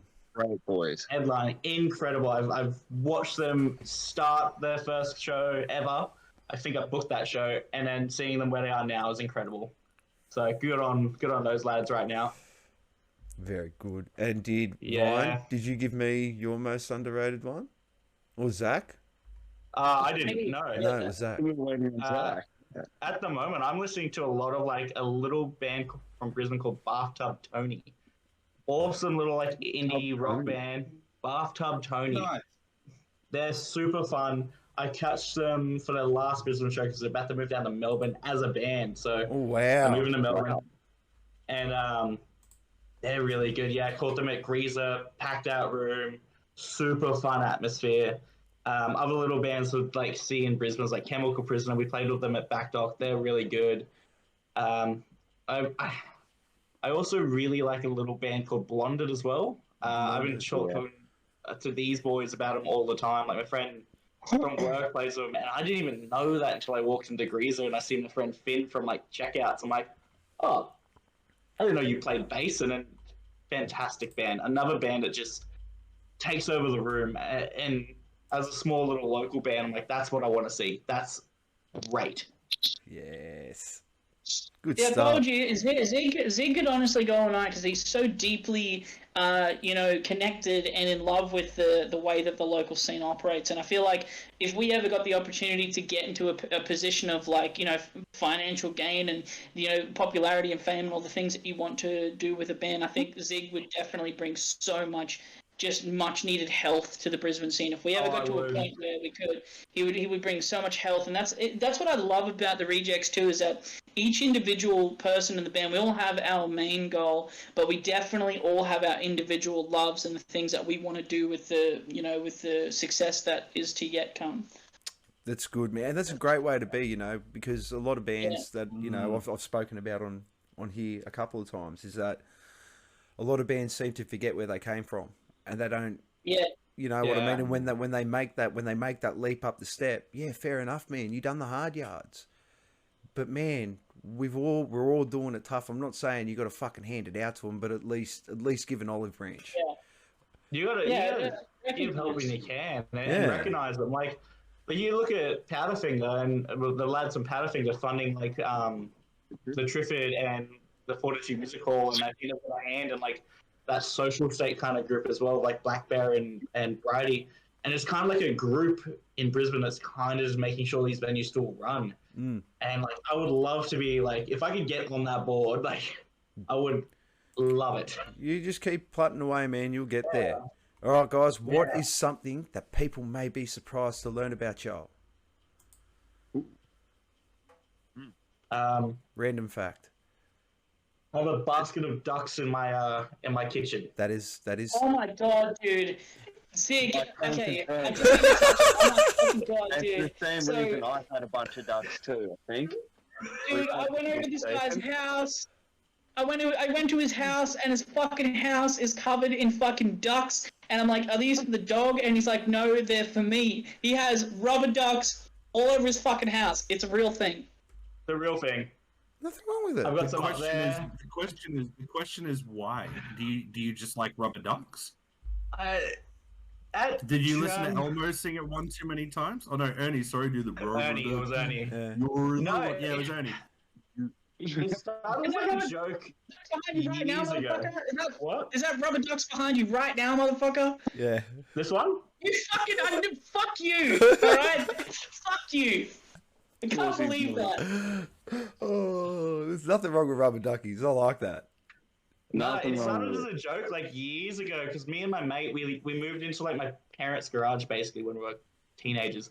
And in our little bathroom, it was like a sliding glass door, and that glass door pretty much broke. So like, okay, cool. We need like a shower curtain. And I was like, do I get the blue one that is like kind of mature, kind of adult? Or do I get the dumb fucking rubber ducky one? And every time people come over, like, why do you have a rubber ducky like shower curtain? I'm like, because it's fucking hilarious. Why don't you have a rubber ducky shower curtain in your house? That's what you should be asking. And then it's just carried on from there. And then Ailstorm has a massive rubber ducky like on their stage now. I'm like, I've just got to own up to it, bro. Like, hey, I sit around here with a pink elephant. Yeah, and like all of these little ones come from like Chermside, where you can just go to like a little vending machine, like a little claw machine, and win them. I'm like, $2 for a ever-going joke? Yes, please. Yeah. Especially if it upsets Ryan this much. Yeah, it's great. And it's just a talking point. It's always a talking point. I love it. Yeah. It's just, you're such a cool guy, Zig. You're such a cool guy, and maybe it makes you cooler. I don't know. I'm not going to sit here and say it doesn't make you cool. Maybe it makes you cooler. I don't know. See, now I have this weird image of Zig standing in a bathtub playing the clarinet, and it's just floating rubber duck. Right? No, yeah, Speeder. I actually can't see him. All I can hear is the clarinet see his ankles and the rubber ducky's floating everywhere while he's playing the clarinet. You know what it is? It's not that it upsets me. I think what gets me is that I forget that he has that, and then when I'm reminded, I'm like, that's right, his fucking house is covered in rubber ducks. It's just the randomest shit you forget, you know? I think that's what it is. I think it fucks me up every time. Alright, who's next? Yeah. Something surprising people might learn about you. Yeah, that's a kind of hard one. Like, I'm pretty open book. Everyone sort of knows about me. Yeah. Well, for the people out there. Talk about the beer, your butt, talk about it. Oh, what? That one time with the funnel. Oh. Yeah. Oh. Oh. Oh. I mean, that's not really something people don't know about me. They'd know I'd probably still do that. But hey. Let's just say Nathan likes beer bongs in the butthole. Well, hey, I was going to enjoy one until a certain somebody by the name of Ryan bitched out on pouring me up. Oh, you're about to butt chug a beer. Great, thanks for calling me out, man. Appreciate that. And you didn't pour your homie Ryan. I'm disappointed. Bro, dude, his ass was there. I was young. Fuck, man. It was like, I was like, do I pour this entire fucking poison into my friend's ass? Is this what I'm doing right now with my life? I would have. And you know what? Looking back now, I just kind of wish I was like,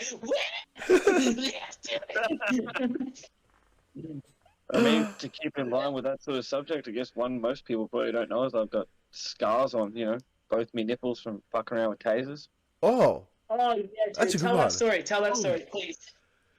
Well, what? That was only on the nipples. That was actually at a pub because a mate thought if there was anybody that he could tase in the neck that wouldn't get mad, it would probably be me. So he walked up, went, bam, and lo and behold, I laughed it off and went, fuck yeah, get up these two as well. Oh, oh, Ooh.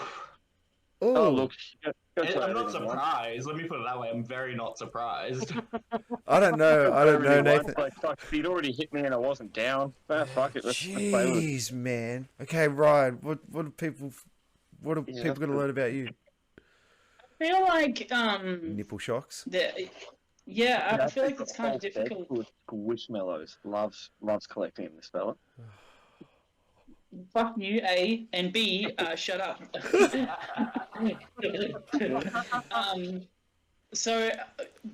Man, I feel like I wish I had like a funny story, but I feel like the most surprising thing about me is that that people learn is from a really young age, I think around 11 and 12, I was actually like a runaway. So I was estranged from my parents and family for a long time. I kind of had a little bit of talks with them and relationship with them for a little while after running away. But for the most part, from 12 years old to now, or about maybe 5 to 6 years ago, I was kind of like estranged from my family because I just kind of like ran away from home and just couch surfed until I could afford my own place. And then from 16, I just had my own place with my old friend Aaron, and we just partied every fucking day. We were in bands, so we were just like doing bands and partying in our house and shit. We got his mum to sign the lease for us, so we had our own house at 16, which is fucking crazy. So we go to school and then just roll back to our place, which was nuts. But yeah, I was like estranged from my family for a long time, which was pretty crazy.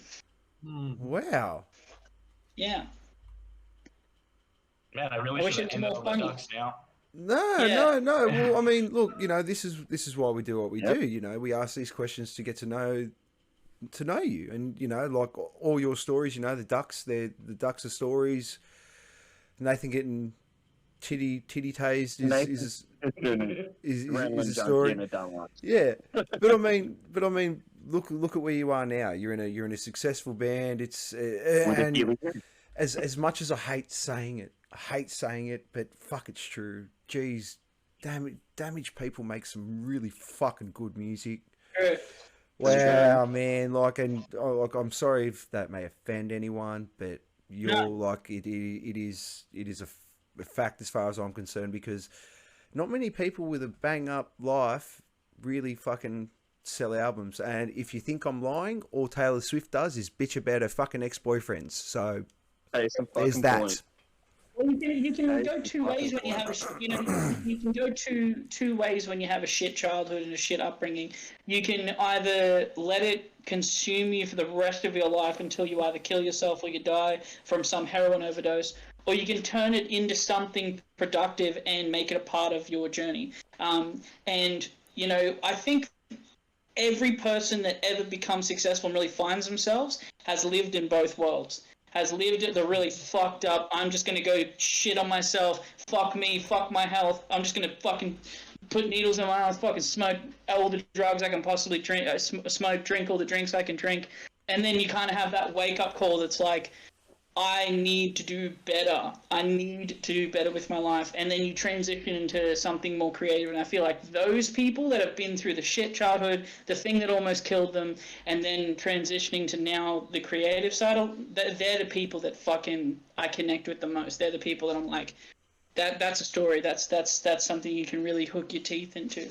I'm glad you came out the other side so well, man. It could have just been another statistic, and now here you are talking to us. Big time. Big time. We'll get what is. It could have been another statistic. That is a great sentence. Yeah. It could have just been another statistic, and that's so true on so many levels. 100% it is. We're all one mistake away, one bad decision away from being a statistic at the end of the day. Yeah. What is the cringiest band name or song title you guys have ever been involved with? Oh my god. The one that makes you go ooh. The things Swiss that Army make Giraffe. The what? Yeah.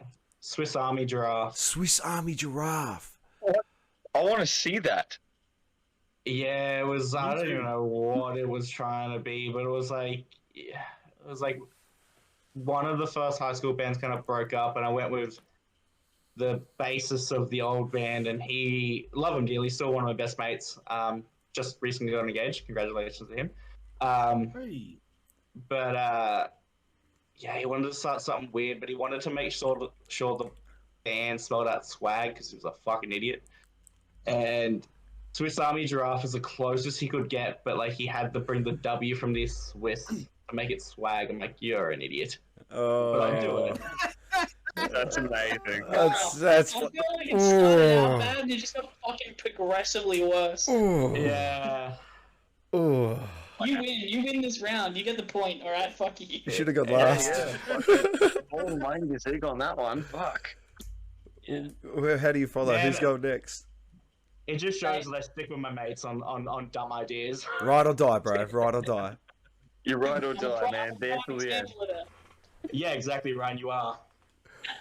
Fuck you. I signed up for a song project. Oh, who's next? Where's Well, I Ben? guess yeah. I don't really have like a super cringy one personally, besides just seeing interesting shit online, which I can never remember the names of. But I think, yeah, the cringiest one that oddly stuck with me, I can't remember the fella's fucking name. I feel like it was Tyler Cassidy.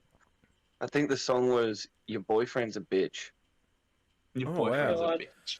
It was the Oh my cringiest God. thing I've ever seen, but it's also the funniest fucking thing I've ever seen. And now I went through, he's actually got a Spotify, and every single song is an individual listed, like, album picture, and it's all just, like, up-close dumb ones of his face. Oh, wow. And they're all just the most I'm going ridiculous to go song find that titles. later. Like Michelle Obama is a fucking something. Oh, and wow. just really ridiculously Oh. cringy titles. Some real Really, outlandish really shit. bad. I like it. That Your Boyfriend's a Bitch one is an absolute bop. The rest of So it what is you're like, what you're saying, Nate, is that you're so cool you've never been a part of anything cringy. Fuck you, bro. Fuck you. Come on, Ryan. Cringiest Give me. I've got is my first ever attempt at vocals, and that was fucking rough. And a song I didn't love the idea of the lyrical content on because it was ragging on an ex-member that I was still friends with. Okay. I guess that's about as cringy as it gets. It's kind of like a, oh yeah, here's young baby boy trying to go, and not doing very well with it. No. We're going to find it one day. Oh, go find it one day. You got it. The cringiest shit I ever did was in high school.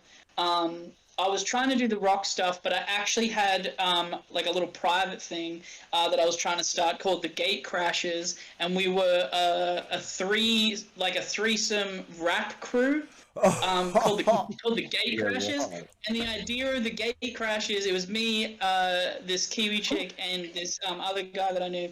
And the idea was that we would go to parties like a flash mob, and we would like try to rap at people and shit, and start rap battles and stuff. That was the cringiest, fucking Wow. dumbest shit. Yeah. Oh, wow. Yeah. I love that, but I hate it so much. That's cringe. We're like, we're the fucking Gate Crashers, motherfucker.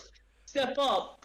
All right. And It's this like a shitty Beastie Boys. this question Basically. really gets some people. What is your guys' most controversial music opinion? Fuck. That is a tough one. Yeah. Fuck. You can be like Most fuck whoever. You can be like streaming services are crap. You can be That is such an oddball question, because it's like in the moment in a good way, by the way, in the moment you kind of have these things that you say and do, but like trying to think about it out of context, the kind of feelings you have towards something is kind of like, I might need a minute. yeah. We had someone on here that just said the Beatles are the most overrated thing ever. Nah. I've heard that, not true, but I've heard that. I've heard that. Definitely not true. You gotta think about what Beatles did at that time, Yeah. and just how incredible. Like Ringo is a human metronome when you think about it. They didn't have a metronome when he was recording, so to do what he did to their songs is incredible. Anyway, most controversial moment though. Quick thing Or is musical opinion. music opinion. I can keep it simple because Yeah. I feel really strongly about this. You two can just fuck off. Bonesworth, Thunder, Trump, Loathe them. thank you for the follow. They are the fucking worst thing I think that ever happened to music and ever been put up on a pedestal like it was anything even remotely good. It's pretty controversial. Like, I get Pretty good, physically angry, almost violent when I hear them on the radio. I'll actively seek the cunt playing it and request he turn it off or he can meet me in the car park. Like, That's fucking amazing. can't stand them. I do have one, and I wanted to say when it was the first thing that came to my head when you asked the question. I wanted to sit on it for a minute to see how I felt about saying it, because this is really going to divide the room. If you know this individual, a lot of the times when I talk about this person, my friends, anybody I respect, any music person, they are very strongly for or very strongly against. Personally, I think. My controversial opinion is I think Ronnie Radke from Falling in Reverse, Escape the Fate is a fucking genius. I think he's yet to hit the strides lyrically and hit the strides musically, but he is a fucking genius with what he's attempting at the moment. And he's one of those musicians that won't be appreciated until another decade, when they look back and the things that he was able to accomplish now, before the scene became this genderless thing. Because the truth is, music is kind of doing what society's doing, where society's becoming this genderless experiment where we'll see as far as we can go, to the point where there's no male and female anymore. We're just a bunch of bald aliens that have no genitalia. And I feel like music's starting to become that too. But the difference with music is because it's such a different experience than actually how you, I guess, perceive yourself. They're starting to cross-genre these things, and we're becoming genreless. And I think Falling in Reverse is the first band to truly do this genreless thing. This kind of like taking steps towards this genreless future of music. So, and it can be seen as very dystopian, and it can be seen as like, you know, something we might not be ready to understand or take in yet. But that's my controversial opinion. I think that he's a genius, and I think what he's about to do is going to blow people away. Musically, Nice. I think you bang on. Some of his views, I think he just might need to keep his mouth shut on a couple of things, but he's very much entitled to his opinion. I don't know. Yeah. As a person, I don't agree with him. I'm with you on that. Yeah. But as a musician, the guy's going leaps and bounds, regardless of his personal views. I've got one controversial, which is like it's gonna piss off a lot of bands. Selling your physical media is pointless. Yeah. Like if you're someone who's who just buys vinyls and you're like, I'm supporting the band, you're not. You are one number compared to the thousands of streams you could potentially give. No one's looking at the single vinyl record that you bought, but everyone's looking at all the streams you made on Spotify. I don't care if Spotify doesn't pay us much compared to like buying a record, but if you're trying to like pitch your stats to someone, no one gives a shit about your vinyl records. Everyone cares about how many streams or how many views you're actually getting right now. It is. It's It's a great a one, digital. Jim. It's a digital. world. Here's my follow-up question though. Do you like that is a thing though? I don't like that as a thing because I also do like I love buying physical media myself, but then I've got like so many CDs that are still on that plastic wrap. I've got vinyls that are still on that plastic wrap from like 7 years ago. Like, so I look at it and I go, if I wasn't such a collector, I'd be like, this is a waste of money and a waste of crap. Yeah, basically. So you're better off buying a T-shirt. At the end of the day, if you're going to try and support a band, you're better off buying a T-shirt. I mean, we did have Gallagher's Horse on here not too long ago, and when they toured with Butterfly Effect, they had they had all their vinyls, so all their albums on vinyl. They sold out everything they had. They sold everything. There was not a vinyl, and that is in that sense. Yeah, in a sense, I understand what you're saying, because at the end of the day, the CD sales don't mean shit no more in that case. But for a monetary value, if people just want to pick up a CD for $10, it's a good little quick way.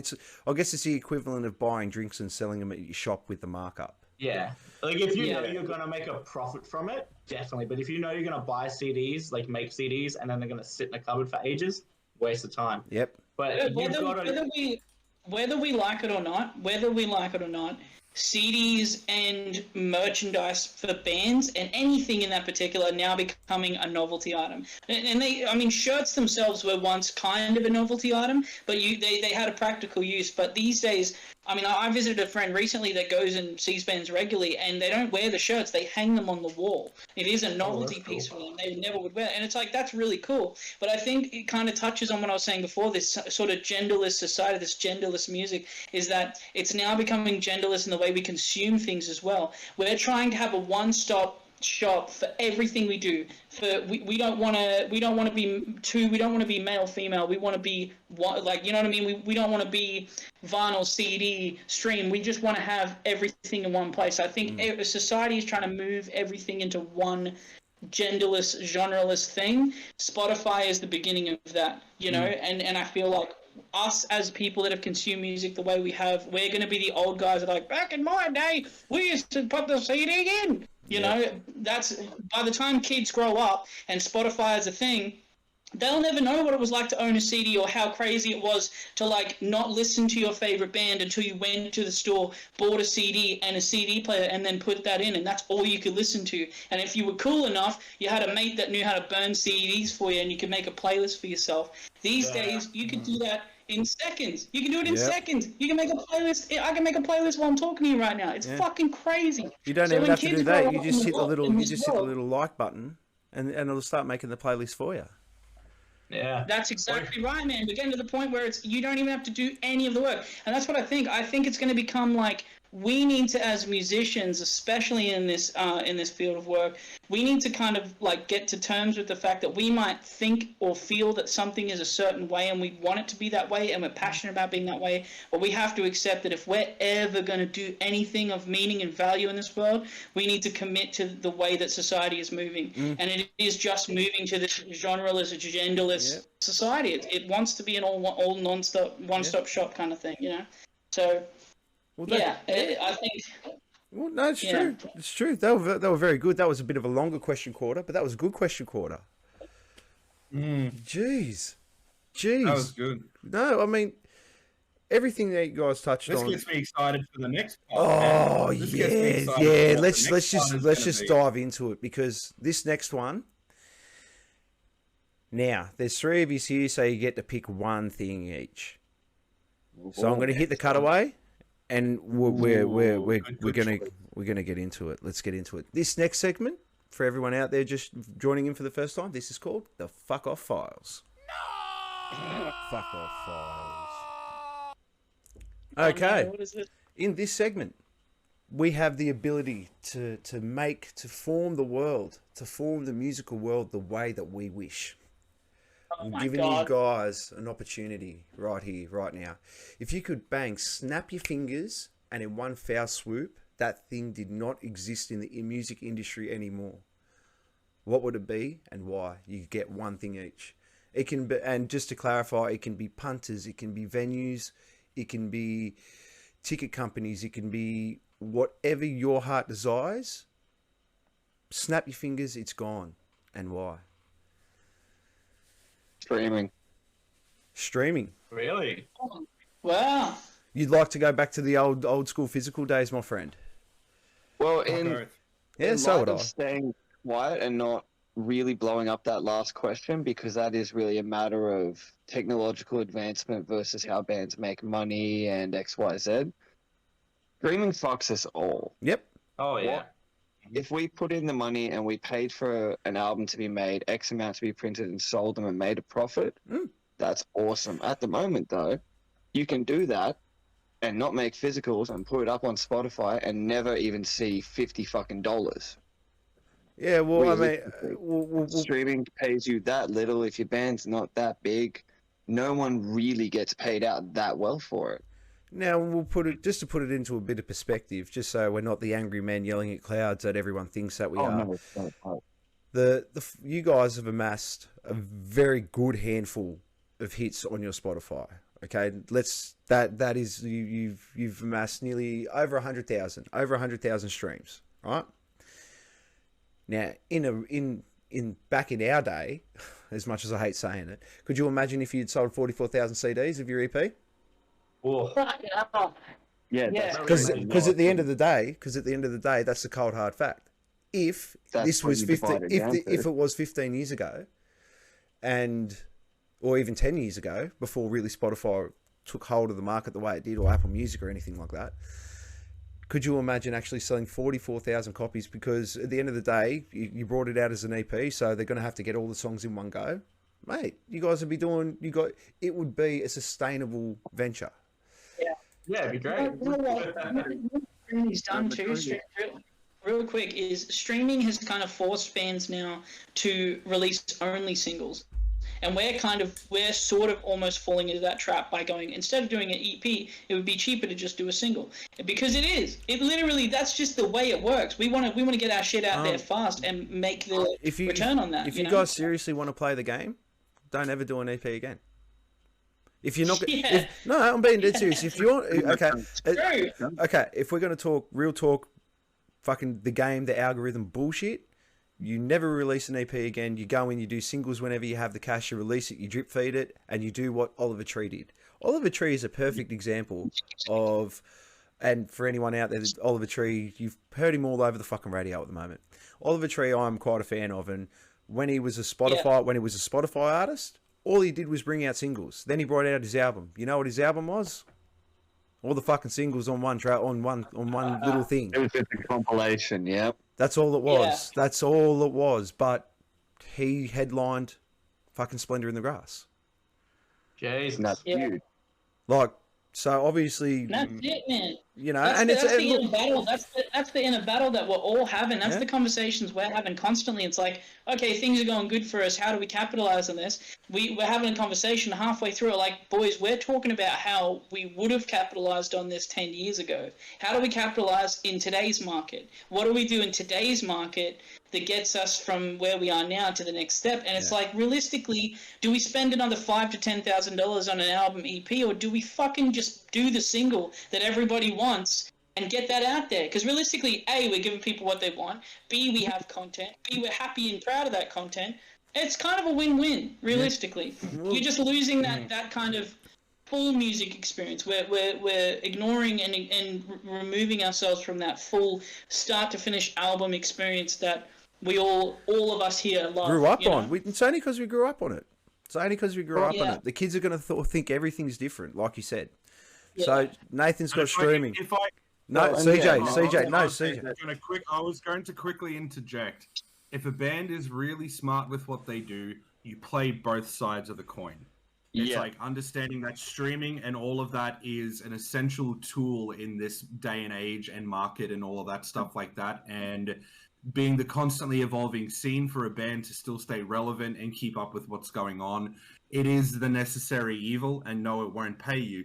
But at the same time, coming from a dude that whenever I have booked shows, still literally fucking doing poster runs around Burley Heads and not just slapping them on, but going to every fucking business that is there, Spotify will never be a substitute for literal feet and physical products on the ground. Yeah, it will never be. No. And as much as that is not the main market these days, it is still an untapped thing. And I'll tell you now, before we go on to the next one, the last thing I'll end this on is simply this. We are, at the end of the day, as musicians, we are glorified booze and merch salespeople at the end of the day. We are there to play shows to get people drunk for bars and have them make a profit. And at the end of the day, for us to make any kind of fucking money, we have to be our own business and our own brand and sell fucking physical merchandise. 100%. So if you're a band and you get it, you have to play it smart and realize that Nothing will be a substitute for either or, but you have to do both if you really want to fucking succeed. Oh, look, at the end of the day, you got to think of it like rag on streaming. It's just if only it Yeah. was a little more artist friendly, and everything at our fingertips is amazing. yeah. Just a But do you little guys know more how artist they- friendly. It'll Do you never guys be. understand how they pay Spotify? Do you understand We, like we have gone through it. It's yeah, based it's where based it's a pot. yeah. It's a Percentage quarterly base. pot, or- It's a percentage base. So Yeah. people like Taylor Swift and Drake and stuff like that, because they get so many hits, they accumulate some stupid percentage, and then it trickles down from there. Once those percentages It's get all taken, regional as well. yeah. Once those, It's all regional from your subscription base from each region, and then it's whatever plays from that timestamp between the start of the period to the end of the period, and then it cuts it from then. yeah. So all that money is the only revenue from that period, and then it goes, well, here's all the big artists, and here's all the little artists. Yeah, there's no trickle down. There's no real trickle down effect. There's no trickle down. It's all technically cut evenly, but then it's like, well, you look at Taylor Swift and you look at us, it's like, well, she's making what we get total since the start of dropping Self-Medicate. She gets that in like a month or less. So it's like, oh, it's not really fair to See, the just dropped lower it out. tiers, I guess. Yeah. Oh, Sorry, it's sorry, my cat was having a fucking sneezing fit. I just had to see if it was no, alright. that's fine. That's fine, man. So before we gloss over it, I just kind of want to go back to what CJ said. This is why I kind of love having the idea of you guys doing this Two Dudes Talk Music podcast. This is the prime example of what I was trying to say before, is because when you were saying that, CJ, about how we are just kind of glorified merch salesmen, we are, in the sense, trying to just build those bars out. I feel like every musician sort of knows that, and no musician talks to each other about it. It's kind of like this defeatism that we all have, where we and it also plays in full circle to the idea of not giving a fuck about what you are or who that is to anybody else. And it's fucking crazy hearing you say that. I've said that to myself a million times, and to hear it kind of like word for word from another person is just so validating, because it's like we're both musicians, we both really care about the craft and really care about building and growing this scene in a way that's healthy, that people can flourish and do things. But it's just crazy that you said that, because it's it makes me feel more connected. Here's the kicker with all of that I said, because it is fucking depressing when someone says it to you. You're like, oh, fuck, it's true. But once you understand the nature of the beast and what it is, you have the power to let it affect you or not. And that's the big thing that a lot of people do. Is when they come to that term, it's like, well, what's the fucking point? Give up, whatever, But it's like, if you understand the beast, if it bites you, it only bit you because you let it bite you at the end of the day. So, And the thing is, we've all been in the game long enough, and the worst part about it is we've picked a very niche market in a very underpopulated country, And you even have a look at other bands, big bands. They don't make money off Spotify. They make money off touring. So you likes of your Corns and you slip, mate. What Korn and Slipknot and shit would make off Spotify in comparison to Taylor Swift wouldn't even pay their fucking bills. Scary comparison I ever saw was a couple of years ago, or probably quite a few years ago now, when Diarda's Murder pulled out of touring for a while because they were literally only making like 16 grand, if that, a year. Yeah. For fully touring bands. And then you got to go back to work full time so you can pay for your next tour. And Like see, that- this is the kicker of where the modern age is now. Like, bands aren't even going to make money off fucking touring at the moment, dude. No, So everyone's broke. fucking broke from COVID. Everyone's broke from COVID, dude. Well, it's this like, was- I think I've only ever done one tour where I've broken even, man. And that's for a local, dude. Let alone the bigger acts. Oh, sorry, Bonesworth. Hey guys, it's your boy Callum, being an hour late to the stream, mate. As long as you're here, bro. No matter. No matter, Callum. As long as you showed up. As long as you showed up, man. So Then real thank you. quick, shout out to Callum. He's kind of like a Reject super fan. He really does go above and beyond. He made our Discord. He runs and does that Discord. He deals with all like the fan stuff, like the pages and stuff like that. He deals with all of that. He's like a super fan that's kind of like, hey, if there's more I can do for the band, let me know. He's the prime example of like the type of people you want involved in your close circle, that if you can't be in the band, what can I do for the band to make it better. And he definitely has grown us and helped us kind of like develop parts of our reach that we wouldn't have done, like Discord, for example, or like, fan page and this, that. So and he actually is also my guitar guy, so he brings guitars to shows and like, hey, try this one, play this guitar, and he has amazing guitars. So shout out to Callum, he's a top bloke. Nice. And the Lone Reject, thank you very much for the follow. So Nathan's gotten rid of streaming. It's gone. Snap. Thanos it. It's gone, bro. Yeah. Who's next? Who wants to snap their fingers? I guess mine. It's kind of a difficult. So I guess mine would be labels. I think that I would probably want to remove the idea of pay to win or getting noticed by someone with a lot of money and an agenda. I kind of don't like that, because a lot of the time getting successful means that you have to fit some kind of formula for a label because they're on the way to change a certain part about the music industry or introduce a new thing in the music industry, and a lot of it's pay to win. So if you're not what these people want, you're never going to hit that stride of success that you're aiming for. And I'd love to remove the idea of like the CEO of music and just have everything be independent and grow. Everyone grows naturally. Mm-hmm. If you're a natural grower, you grow naturally. You don't just get like a handout from some label that then controls every action and move that you make.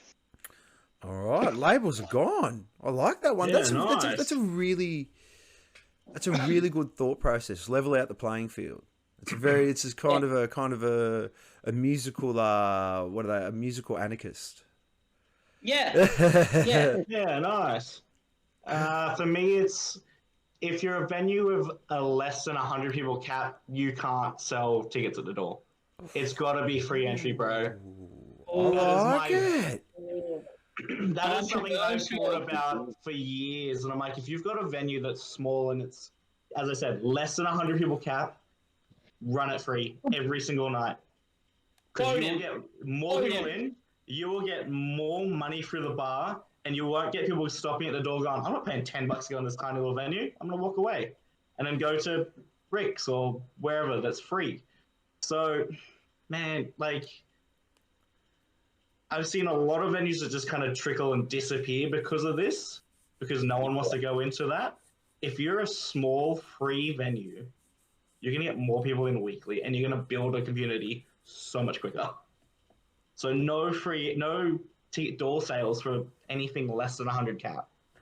Gone. You know what I'd add to that too? Is something that I would snap and bring in, is that more venues should give a bar split to the bands that are there. Oh, they wouldn't be selling the fucking piss if it wasn't for the bands that are entertaining the people. So I would add that with your... I would add that to what you said there, man. 100%. And to all the venues that are asking for fucking cuts off merch. That is the question. That is the question I'm going They're to. happy to impede on our fucking business. That happens just all the time. They're happy to impede on our fucking business, but they won't give us a drop of that shit. Don't even get me started. I've got a story for off stream to tell you guys after this one. So, fuck, there's been a doozy that's come up lately. So yeah, my whole theory, we'll have a chat after. But those are good ones. So we got streaming is gone. We've got labels are gone, and then we've got venues under 100 people free. Stop with the door charges. They were good ones. Yeah. What a lawless wasteland we'd create. Fucking hell. Oh, dude. Anarchy, yes. Hey, but you know what? At least the music could be good. Yeah, true. The music would be good. Everyone would get paid for it. Yeah. Instead of listens that build you on the Billboard charts, bands fight to the death to be number one. That's it. Oh, actually, can I just quickly add another one? Yeah. Go for it. And I don't even know if it's a real thing. It's just like a theory I have. I want to get rid of this weird, like, Triple J sound. Where Triple J does this thing where if you go back, you can hear when a new sound is emerging, and then it's like 5 years of just this sound of like 20 artists that all sound the same. And then like one new artist comes in and they're like the cool edgy one, and then like 20 bands copy that sound, and then it just keeps going. Oh, the Triple J effect. The Triple J effect. Is that what you're calling it? That's what I'm calling it. And like, so me and my family, we do this thing every like Hottest 100. I don't care for it. But we will go back to be like, oh, what was the Hottest 100 of 1995 or 2004, and we'll just see what the sounds were, and then you go, oh, I remember like Faker was coming up through this time, and then this kind of sound was going through, and then Lana Del Rey was happening, and you hear this kind of sound the next like 3 years, and it's like, oh, this is really interesting to see this dictate of these artists that all mimic the same sound. They lose all their, in my opinion, they lose all their kind of creativeness just to get on Triple J. I hate that. Yeah, yeah. I'll get that. Yeah. Yeah. The Triple J I effect. completely agree. Yeah, well, Yeah, look at this year's Hottest 100. People are saying that the top 10 songs all sounded the same.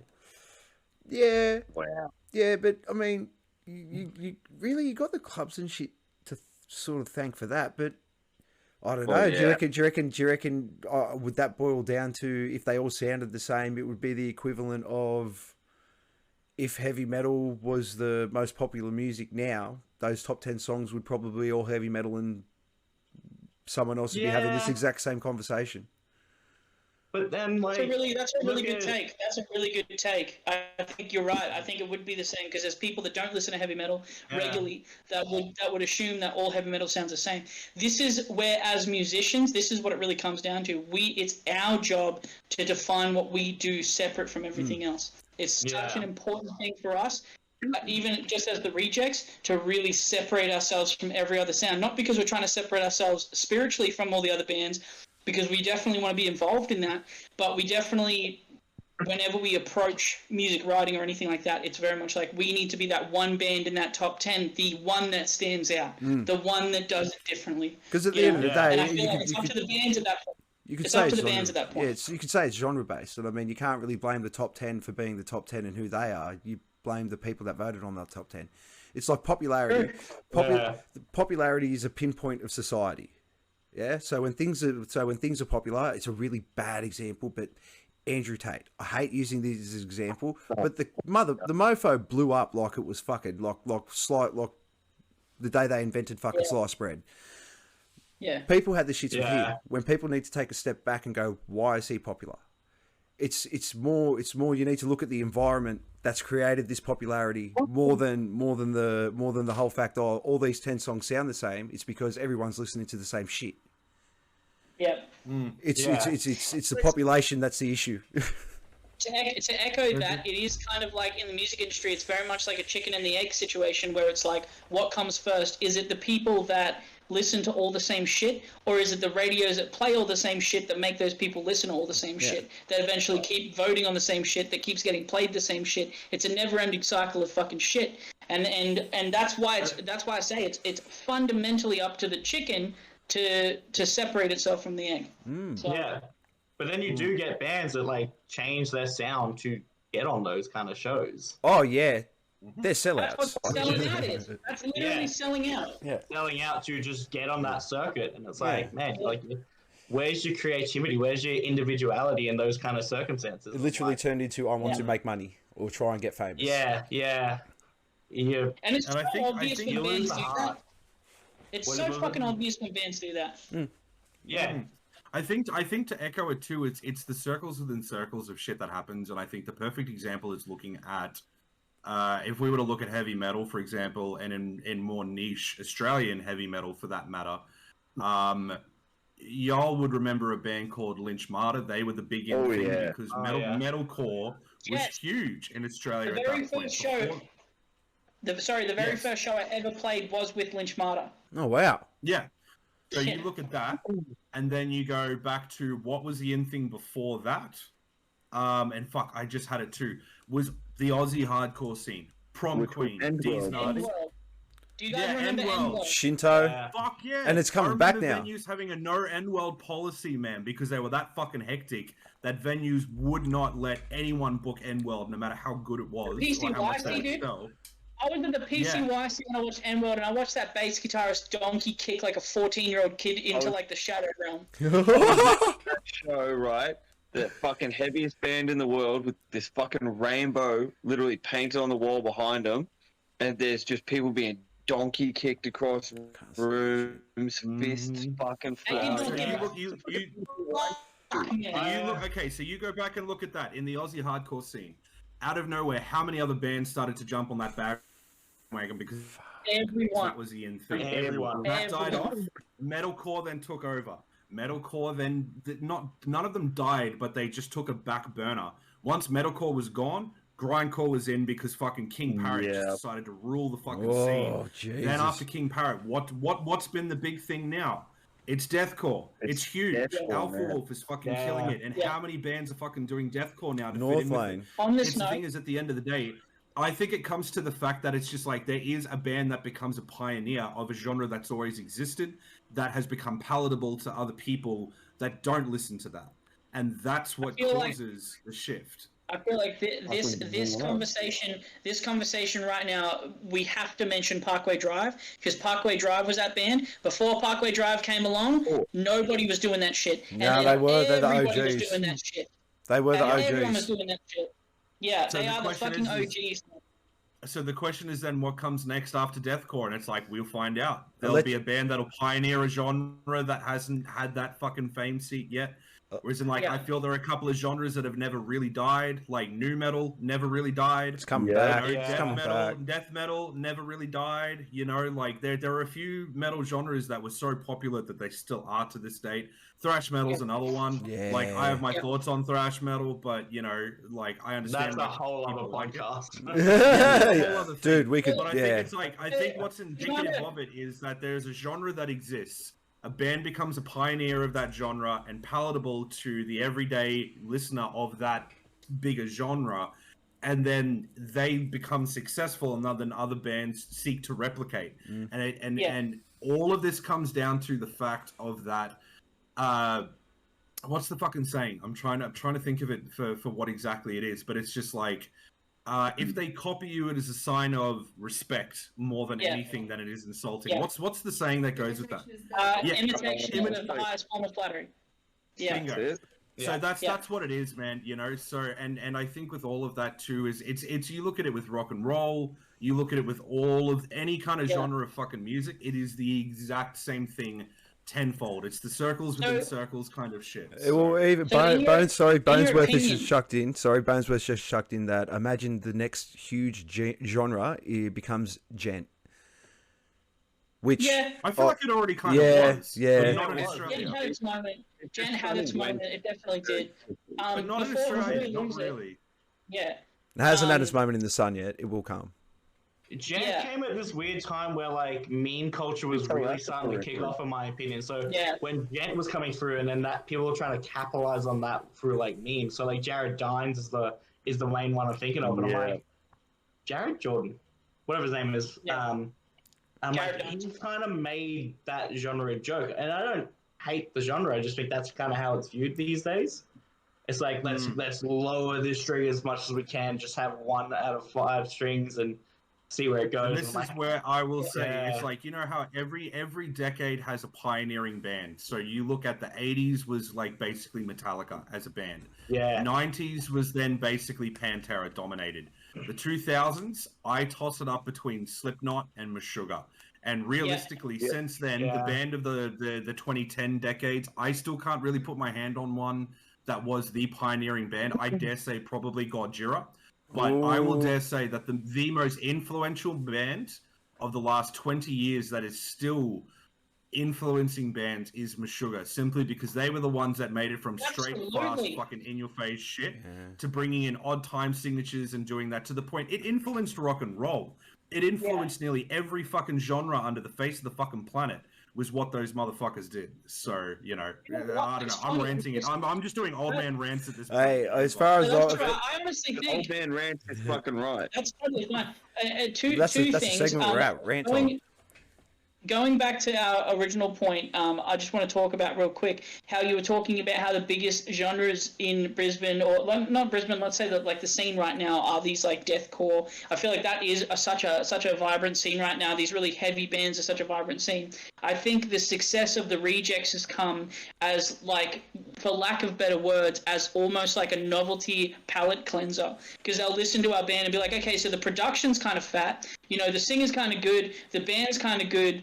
this is good, and then like it's kind of like a palate cleanser. It's kind of like, okay, they're doing something different, let's go back now. And that's why that's the thing we're struggling with, is like, do we go heavier, do we stick with this kind of rock and roll thing? But I do credit our success in such a heavy world to Chris Ross, the production manager on Self-Medicated. He fucking Palpitation Studios, amazing production. And also the fact that I feel like the rejects are kind of a bit of a palate cleanser.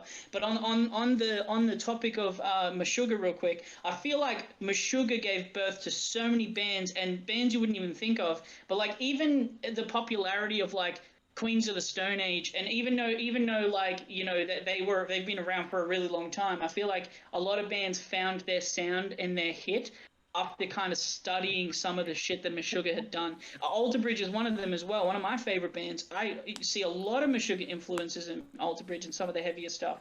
And it's funny you said Meshuggah, because I've always thought of them as kind of like them and Tool in a way. Tool sort of, but Tool also kind of pioneered this weird sort of sound that eventually turned into more commercialized. Like people commercialized that sound a little bit more and then made that genre popular. But Tool is kind of like the pioneer of that kind of like progressive metal. Yeah. Oh, here you What go. I love about Meshuggah and Tool is like every heavy muso should always love them because they're great. Sorry, dude, I it's like fucking hearing hate when, Tool. It's like when you hear like Slash talking about like old blues guitarists, and you're like, I've never heard of these people in my life.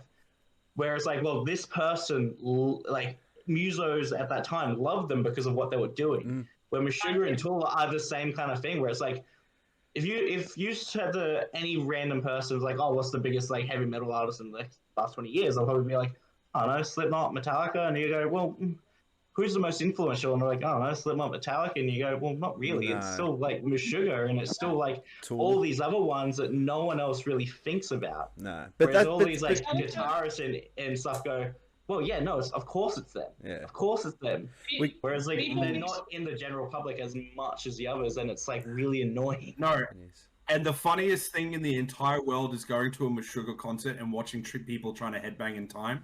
I love it. To me, is the funniest fucking shit I have ever watched in my entire life. Because I was guilty of it. I'm like, yeah, I know these types. No, I don't. I just look like I'm having a fucking epileptic fit trying to like fucking headbang in time. Like, we got Bonesworth in again. You really start to appreciate what they're doing, and like, as a muser, you go, oh, what the hell is going on here? See, I'll be the first person to say I don't into it more and more. I don't like Tool, but I appreciate everything that they do. I've been to concerts and stuff like that. Their live show is just something to be awed at.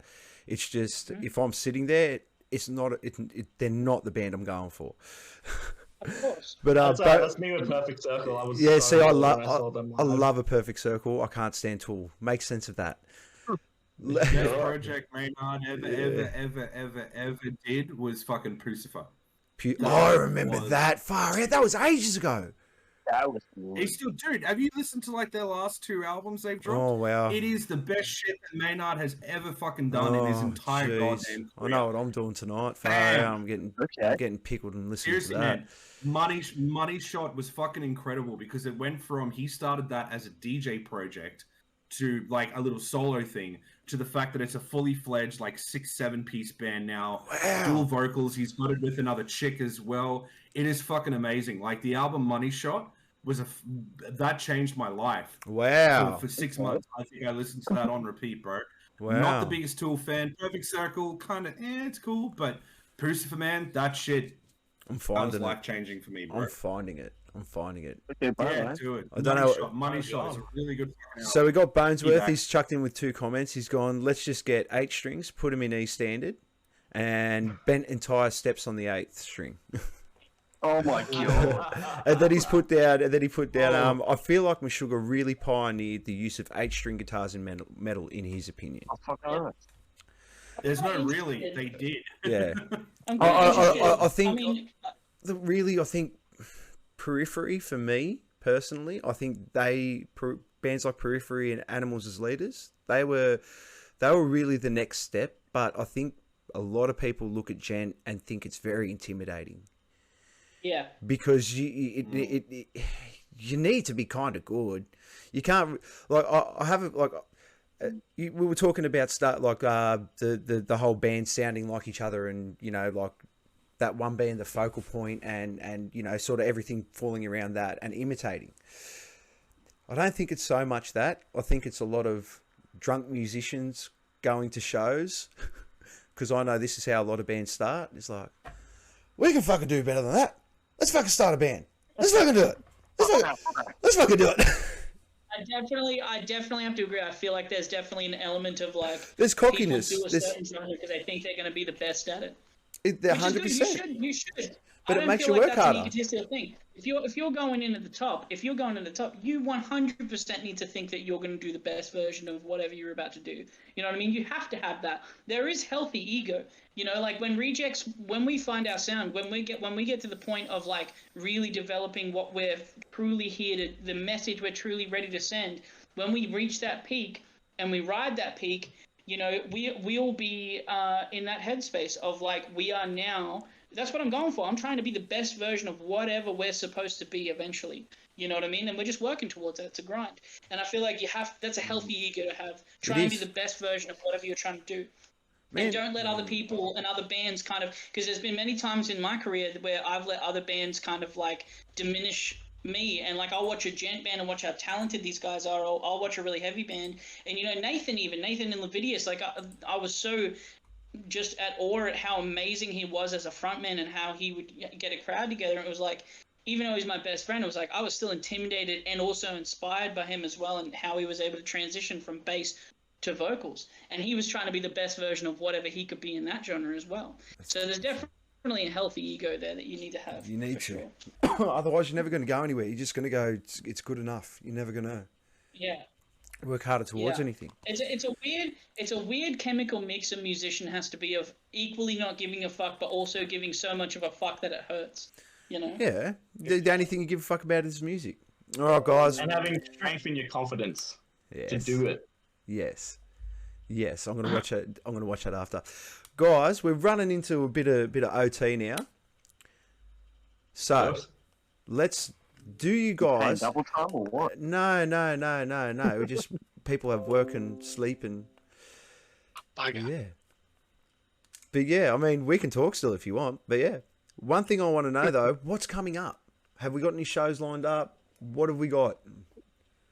We've taken a small unspoken hiatus where we're still doing stuff. We definitely have stuff in the works, like in conversation right now, but nothing solidified. Right now, we're just kind of working on the single, trying to make the best version of itself it can be. Because this single is important to the next step in the Rejects because it's such an important song for the fans. And when people listen to it that might be familiar with the Rejects, they're going to think, I feel like their initial thought's going to be, and not to project, but I feel like their initial thought's going to be, okay, this might just be them kind of reinventing the wheel a little bit, but it still has an element to it that is a step in to our evolution. So realistically, I think this next one's for the fans. We're getting this one out for the fans, but we know that they want it, so we're going to give it to them. And then the very next thing will be for us. So the EP that we do next will have really high value in music and production and songwriting, lyrically, everything. So if you're not a fan of what comes next, you definitely will be interested in what comes after. But in saying that, I feel like this is yet again a good way to say that I don't know, and the next single is going to be a perfect palate cleanser in a really, really heavy scene because it's a perfect rock song for, let's say, like radio and whatnot. I'm really fucking interested, eh? Yeah. Same. Because the last EP, I might be underselling it. Well, here's my thing. For me personally, you guys are just radio perfect. Like, you guys, like how Triple M hasn't actually found any of your stuff yet. Like, Fading Colours is a perfect song. You know what I mean? So. It's just awesome. But yeah, well, fuck, man, it's what really started it all. I hope you don't mind if at the end of the stream that we play that for everyone that's watching. Yeah, go for it. Awesome. I like to finish up with a music video clip on here. Does anyone have any questions in the chat for these boys? Does anyone? You can ask anything you want. I will just say quickly, we cutting a lot of shows simply to get Nate's hand back to rehab, back to full strength, if I'm honest. That's a big factor That'd be right the now. big one. Well, your rehab, they'd love you playing bass for your rehab, wouldn't they? Yeah. Yeah, it's just a matter of after being in a cast for a bunch of weeks with pretty much these stuck straight, it's a matter of getting everything The moving muscle, properly yeah, again. the muscle memory back. Like I think even just the first jam I had back playing for half an hour was a stretch when I used to be able to play for hours. Like that 6 to 8 weeks in a cast just killed all dexterity and like strength. It'll come It's back like- in time, man. Even It'll come like, back in time. calluses on your finger from playing, Oh, you know, if I don't play yeah, for all a the week or two. sweat, all the sweat and. Was- Oh, But yeah, even just, you know, fuck. normally I could maybe not play for a week or two, it would be fine, but picking it back up was just even killing the tips of my fingers like I was just starting again. Oh, So, dude. But I tell you, if there's a dude that's able to get back on that horse and fucking get back onto it, man, it's you, bro. You'll be 100%, be back in it's no gonna be time, this bro. motherfucker. Yeah. Thank you It'll for be saying this that. It means motherfucker. encouragement. And Bonesworth even said yeah, it, mate. You're yeah. a soldier, Nat. No, So that's it. everyone wait. We're just gonna, do the right thing on Nate's health, and then we'll No, be that's back on good. You got, man, you got. 100%. And I respect the fuck out of bands that take the time to focus on physical and mental health, dude, when needed, bros. So, fucking 2 thumbs up from me, bro. 1 and fucking 2. And hopefully you'll be able to do the same too, Nathan. Yes. And That's- realistically, just to kind of echo what CJ was saying, like if any time that we do kind of seem like we're only just sort of posting photos, or we are taking some time to not really be as like forthcoming with all the things that we're doing, that is just because we do take time off for mental health. We do it in secret, like we will still post and be active and maybe play a show here and there, but we do definitely take time off for mental health sometimes, and definitely have periods where we're like, okay, we can do a couple of weeks without jam and just kind of focus on our real lives for a little while. You know, because we all know, like until this becomes our real life, because we all have it in our heads. All 4 of us have it in our heads that eventually this is going to be our full-time gig. We are going to be touring all the fucking time. That is the plan. You know, we are going to hopefully be popular and tour all the world, and like that's what every band wants to do. So we take the time now to enjoy and recuperate and relax our minds a little and regain that kind of consciousness that we are still very grounded and trying to still on that grind, and we can't let things like Eden Seal and Triffid take us away from still focusing on what matters internally. That's it, man. You got to keep planted. You got to keep your feet planted on the ground, man, because those shows come few and far between, but the local shows are all the time. We're all the time. Yeah. Those boots on the ground, man. And it's good that you still have that grind set with your music. Yeah, best, grind man. set. Yeah, because literally, dude, the thing is, if you don't fucking cater to that shit, dude, that's how people burn out. That's how people become angsty against each other within the band. It's how people leave, and that's how people stop doing what they did. And at the end of the day, it's the one thing is we can never forget the reason why, like, we picked this shit up in the first place. Why we decided to fucking do it. The moment you forget that shit, dude, is why you fucking give up at the end of the day. And giving up means only one thing. You will never fucking do it again. So, Preach it. Yeah. I do, man, and look, I sit here as realistically the ex-musician out of all these people, and I'll tell you for a fact, it is 100% fucking true. Yeah. As soon as that, like, I don't remember the show, but I'll never forget it. I walked into the show, the butterflies weren't there. It just felt like I was going through the motions. I love doing it. Don't get me wrong. It was mad getting up there and playing with me mates. That's the only thing really I miss. But it was a trudge my ass out to the show. No fucking being there. Like I was just disheartened by the whole thing. I was done. And once it went out, it's been like it was so fucking depressing. And I do. After doing this, I have a fire in my belly again to somewhat get back into it. I think I might get back into it. I'm tossing up. I'm fucking battling with myself every day. Hey, you know enough people to get back into it if you ever wanted to. Yeah, man, I know that. I know that full well, and that's a beautiful thing because it's such a community. But the only piece of advice I can give on this, man, is if you ever did want to get back in music, from somebody that like has been in. I was in Dark Relic for 4 to 5 years that crashed and burned really hard for the points that CJ was saying before. And Elena, which crashed even harder because we just could not fundamentally figure out our mental health and our friendship properly. There was no friendship. It was all business. We fucking hated each other behind closed doors. I'd go into Elena jams and our drummer was throwing parts of his drum kit at our bass player, and I was like, people don't see this. This is a real unhealthy, toxic That's not environment. healthy. And I not even on them, but like I was a part of that too. I was as toxic and unhealthy as they were at the time as well. And we all just contributed to this fucking shit fest. And when that crashed and burned, I was depressed for like 2 years, man. Didn't care, didn't want to get into it. I was like, I'll do an acoustic thing, maybe I'll do like a Post Malone thing. Who knows what I'll do next? And then it hit me, and I was like, I'm only gonna do this if the people around me are like my fucking friends, my brothers, would take a bullet for me, you know. And I had people in mind that I was like, I don't care the level where they're at. I don't care what's going on. I just knew that Zig always came out to shows and supported Elena and always said, hey, if you ever got a project, man, I'd love to be on board. And I was like, that's a person that wants to already do it. Nathan and I had been friends for fucking yonks. We've been friends since we were kids. And I was like, we've already jammed together in a previous band, and I was like, we work well together. He's one of the most talented bass players on the planet, if not musicians on the planet. Very underrated musician. And Alex, surprisingly, was kind of like the missing piece, because I was like, all right, well, I want at least one person I've never worked with before, I don't really know about. And he had been trying to get me into a band for a year, and I didn't even know about it. He'd been trying to, like, sort of, and then when I put the feelers out, he was like, he'll send me a video, and I had like 40 videos. And I was like, eventually I came across his one. I was like, there's something special about this guy. I had all these young kids shredding and stuff, but he had his hat down. He was just on this Les Paul, just playing this really shitty blues riff or something. And I was like, that's my guy. That's my fucking guy. There's something about him that's special. And so I guess my long-winded piece of advice is just make sure if you do it again, you do it with your brothers. You do it with people that you can trust.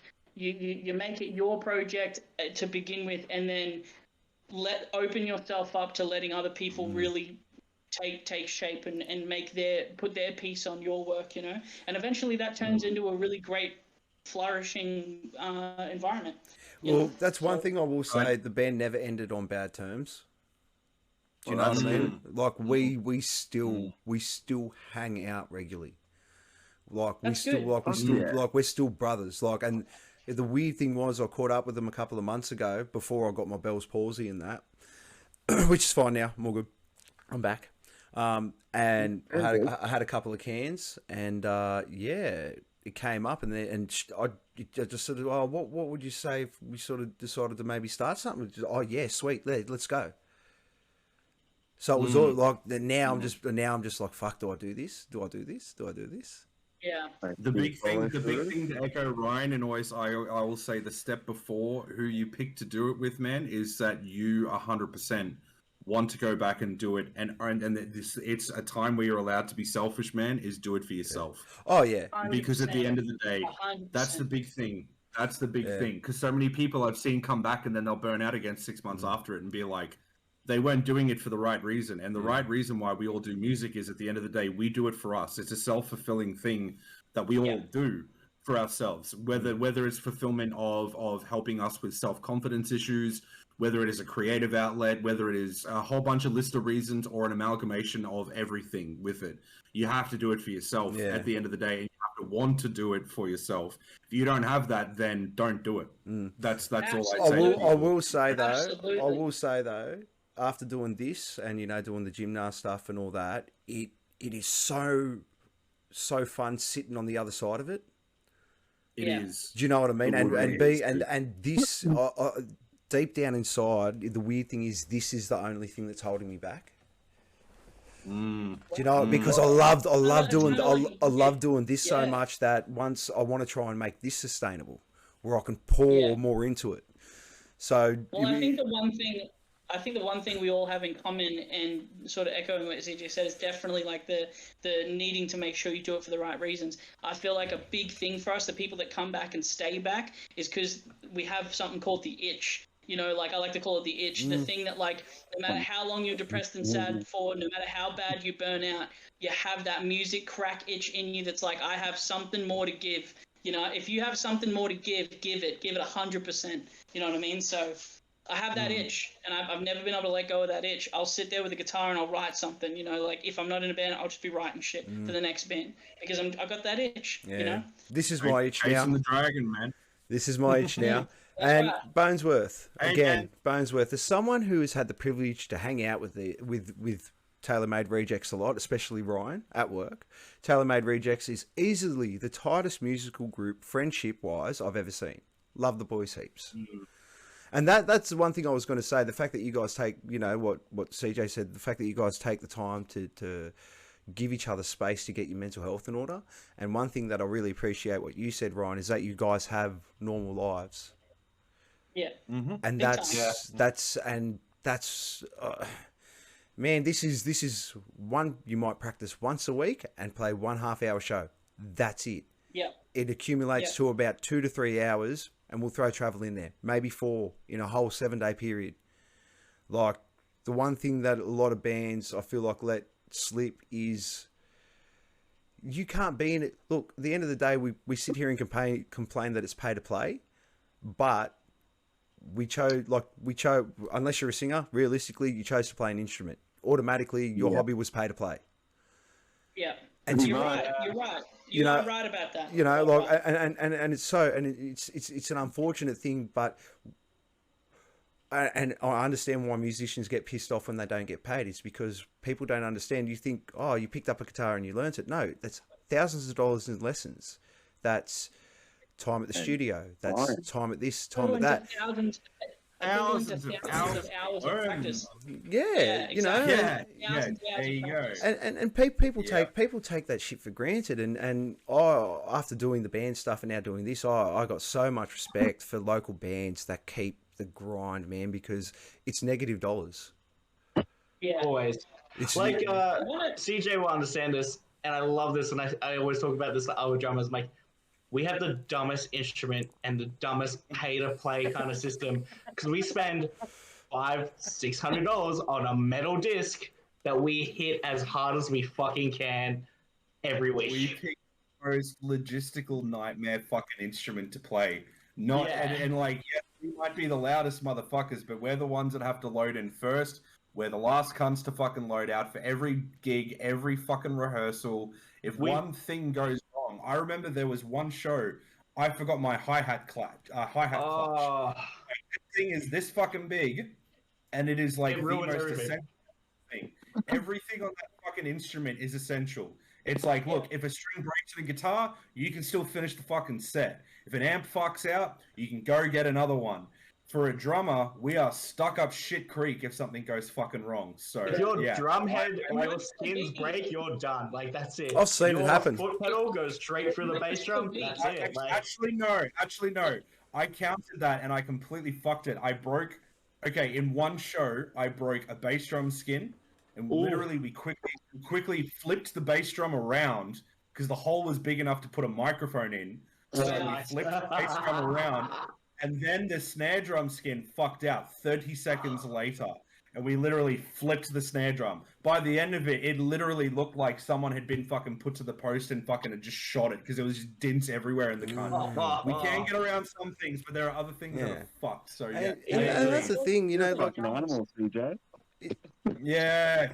Worst one, I'll tell you now quickly, because I know we're doing OT, but we're on some funny let's go. Hey, I don't have work tomorrow, so if nobody wants to go, we can let this shit ride. Sorry, the last thing I will say is the most bizarre thing that I have ever busted on a kit was the front bass drum skin. I was just about to say that. My old drummer done that in the middle of a set. In the middle of a set. Fucking horrible sort of thing where it just blows out the other end. No, it's split. You know how it's got the hole where the mic goes in? Yeah. It's split up that. Mm-hmm. That's what happened to me. What? I literally all the tension of the drum just cracked it, essentially. Like, all the tension from all the lugs, just over time, it just essentially split this skin because it was pulling from one end too much. Wow. Yeah, exactly. So that's it was at the Flaming Galah with Disgust and Dark Cell, and I remember Ben Rogers was doing sound, and I love that cunt. And Benny, love him. He came up to me and he was like, "What the fuck have you done?" And I'm like, "What have I done? Fuck! I'm so sorry, Ben. Like, what did I do?" And he's just like, "I'm fucking with you, but at the same time, I'm kind of pissed because you broke the fucking front bass drum head." And I was like, "Oh shit!" And that was the Dark Cell. Oh no. no! Oh, really? And put it on just for that fucking show too, and he must have cranked it too high, and not only did it split one way, it split both ways. Oh so no! that's one of the biggest anomalies I've ever had at a fucking show, man. So yeah, That is terrible, but it's so amazing at the same time. Like that is. I'll take one it to in the a million. grave. Yeah. He'll have like CJ Nash had dreadlocks for a few years, broke the front of a bass drum skin, 1992 to 2023. Like that's what my fucking tombstone will say. Oh jeez, man. Look, okay, so you guys now doing the shows that you guys has there been the thought of going digital to lighten the load in order to make things a bit more accessible in the long run? Fuck yeah, I we've can got go the get the most- money to do it. Yeah. Yeah, I think we've got the most like still practical yet pretty like versatile like setup, because both Alex and I play on 100-watt Boss amps, and we've played that at venues like King Lear's Throne. Yeah, man. We played that at King Lear's Throne all the way up to Eden's Hill, and realistically, guitar-wise, I think we've got a really good setup because it has a really thick, bassy tone. Yet the amps are so compact and so amazing. So we going digital would really only lighten the load only a little bit, and it's not yet worth the money and the resources that it would take to do that yet. And the learning curve, because there's a massive learning curve with those things. Like One person I respect that did that was the first one of the guitarists from my first band called Richard. He went fully digital. He was one of the very first people I saw do that in the local scene. He had like an Axe Effects, and he would only bring that to shows. And he was really a gearhead. Most of my guitars that I've ever owned really were bought from him. He's like the Brisbane buy and sell guy basically. And he was a guy that went digital that I was like, cool, that's kind of something I could eventually get into. I feel like if I was ever like a touring musician, a big touring musician, like a headlining touring musician, I would definitely think about changing like the gear I'm using. But at the level we're at now, it works. It's fine. Not taking into effect the previous show we just did, but everything else has been pretty good. Honestly, man, with that previous show, just forget about it. It's done. Nothing you do is ever going to change it. The only thing you can do is just think that if it ever happened, what exactly happened? What crapped out with your guitar? You didn't exactly say what crapped out with your guitar. So I was rattled pretty early on. We have one song called Inspiraled, which is a new one we're doing, and it has like a really kind of tricky intro. And I was kind of fucking up the intro because I'd play it and the guitar would cut out halfway through, so I'd start the riff again because it's kind of like a clean riff, so it needs to be perfect because it's really audible. And I fucked it up so much. They really rely on this riff being in time. I fucked it up so much that the band was really struggling to play the first couple of notes in the song because it comes in with like a big barreling open note on like a certain bar. And I was fucking it up so bad because I was so rattled that it just rattled me even further. And then during the song and during the rest of the set, the guitar kept fucking up. I noticed Nathan's bass was cutting in and out. My guitar was just really audibly not working in some sections. I actually at one point almost booted the cunt across the stage. I was so angry. And I was filled with just like so much shame because not only was it such an important show for the Pumpkins thing, but Chris, the guy that got us on the show from Heavy Mag, had kind of put a lot of faith in us at that time. And we did our absolute best to kind of like prove to him that we deserved that spot. And then we kind of bombed harder than we've ever bombed before. And that was shocking. That was like a shocking moment, you know, because we don't normally bomb that hard, and it was like such a bomb, and it was in front of someone that just had put so much effort to get us where we were, and then I bombed like that. I don't want to bring the other guys into it because I feel like they really did play extremely well, but I fucking bombed it in front of such a. But on that note as well, I will say that for the first time since that show, and hating myself for that show, what CJ said earlier about it's not at zero because I showed up and I did it, I feel like that's actually really affected me in a positive way. Like, not even being silly, like I genuinely mean that, because I've looked at that show from I've looked at that show from a million angles, and we've never bombed that hard. I've never personally bombed that hard in my entire life, and to kind of have that perspective from somebody who I respect in the music scene, that I think is, even from this conversation, who I think is super wise, to say something like, it's not zero if you show up and give your best, if you still show up and do the show, that really puts it into perspective for me for the first time since the show, that maybe it wasn't the worst show ever, because I still showed up and I did it, even though it was hard, even though it was disheartening and shameful for me in the end. I still did it, you know. That's it. You know what? Yeah, use so I this. really Use this appreciate that, tonight. CJ. Use this tonight. We vented it. You've talked about it. You've aired your grievances with the night. Let's put a. Let's not even put a pin in it. Let's just leave it. Leave it. Let sleeping dogs lie. Yeah, and just worry about the next ones, man. Because the thing is, and that's it. Because the thing is, you ponder on that shit too much, dude. You're gonna give yourself the ick, man. Okay, to put it in perspective for me, there was a period of about a month last year where it was about 3 or 4 Chaos shows where they were some of the worst shows I feel like I've ever played. And everyone afterwards was like, dude, you crushed it. But I'm like, I played horribly. Like, literally, I couldn't fucking double kick to save my life. And it's like one of the things I'm fucking known for, dude. You know? Yeah. And really, at the end of the day, it's all in your own head. And that's half of the other battle with all of this shit, too, is just like, at the end of the day, and I had to tell myself, it's like, well, how long am I going to let this bum me out? Because I did one show, it wasn't the best. And I got bummed out about that. Then the next show, I'm setting up the kit, doing the sound check, fine. I get on stage. I'm getting PTSD, almost level of like, fuck, I can't play this. I didn't play this last time. Well, why? And it's at the end of the day, it's like what you decide to do about it at the end of the day. And it's just like, you're the only one that can control your headspace. And it's like the best piece of advice I ever got given with that kind of shit is just like, here is, and something that has happened to you, here is your reaction. At the end of the day, what happens afterwards is up to you. The effect of those two things and how you choose to react to it is what will affect what will happen in the future with that shit, dude. And that's what I had to tell I had to tell myself. I was just like, dude, how long am I gonna let this bum me out? Because I'm the only one that's letting this get to me. No one else is fucking coming up and sticking fingers in my face going, you fucked up, you fucked up. Once I did that, dude, I was like, well, fuck. I need to practice a little bit harder. I need to go back to the drawing board. I need to do all of this shit. And it's just like you learn from that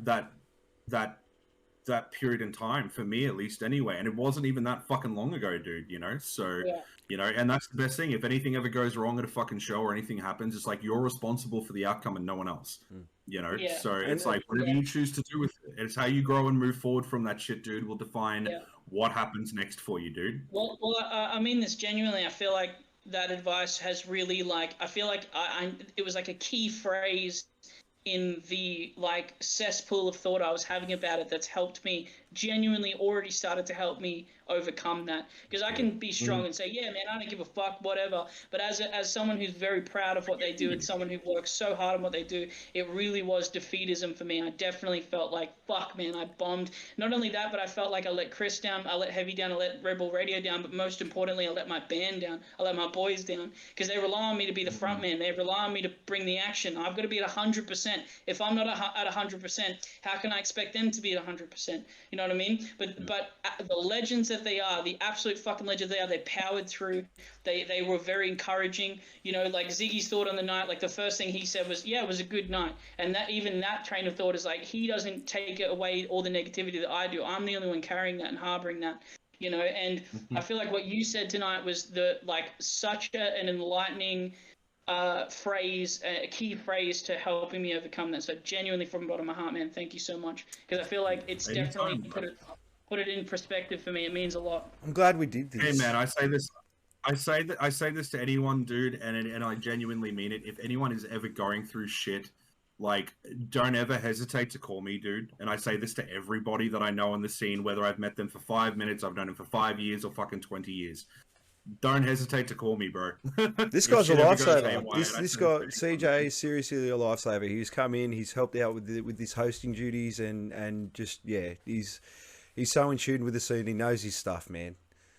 Yeah. But at the same time, it's like, I don't know. I just try to be a wave of positivity, man, because I feel like there's just not enough of that goes on. Like, negativity is an echo, man. You can either choose to continue and further that echo, or you can choose to stop it, bottle it up, and channel it into something positive. And then that's the only way you can go through life, dude.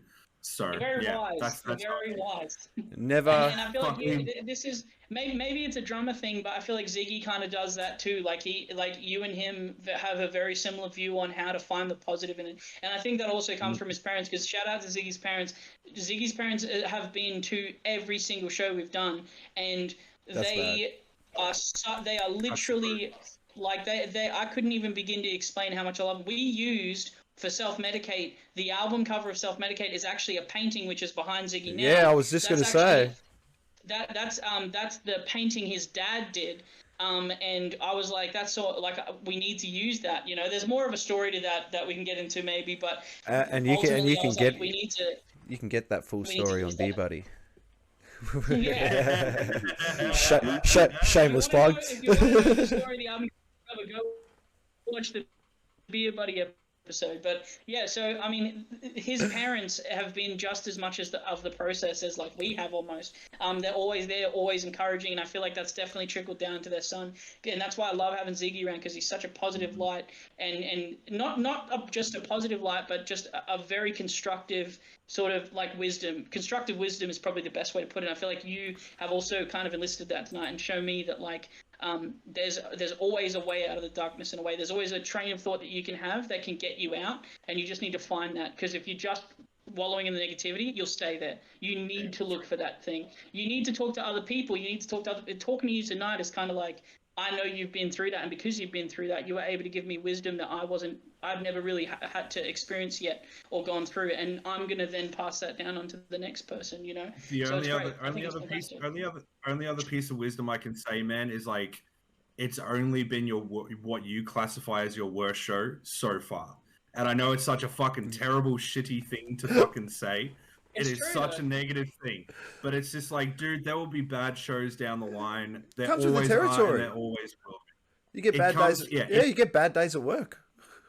We're human, dude. Literally, I was just watching a drum clinic fucking earlier today from a drummer called Chris Coleman, and if motherfuckers don't know him, go and check him out. One of the fucking best jazz funk fucking drummers of all time, and the dude's only like 38, 39. He's fucking insane. And literally, he did the clinic, and the first thing he said was like, "I have a fucking sinus infection," you know, and like what, and literally still came out and tore us. But I'm sure in his mind, he's like, "That fucking sucked," you know. But it's like everyone has fucking bad days. We're human, you know, and it's just like, it's also a piece. I don't know. I find it more of a peaceful thought than a negative thought to know that, yeah, I'm probably going to play a fucking terrible show again in the future at some point. But it makes us human. I think the positive. I think the other side of that coin. The reason why that is on the surface a negative thing to say, but ultimately a positive thing, because we also haven't played the best show we're ever going to play. Also, that's exactly right. Only get better. See, that was a good spin on it.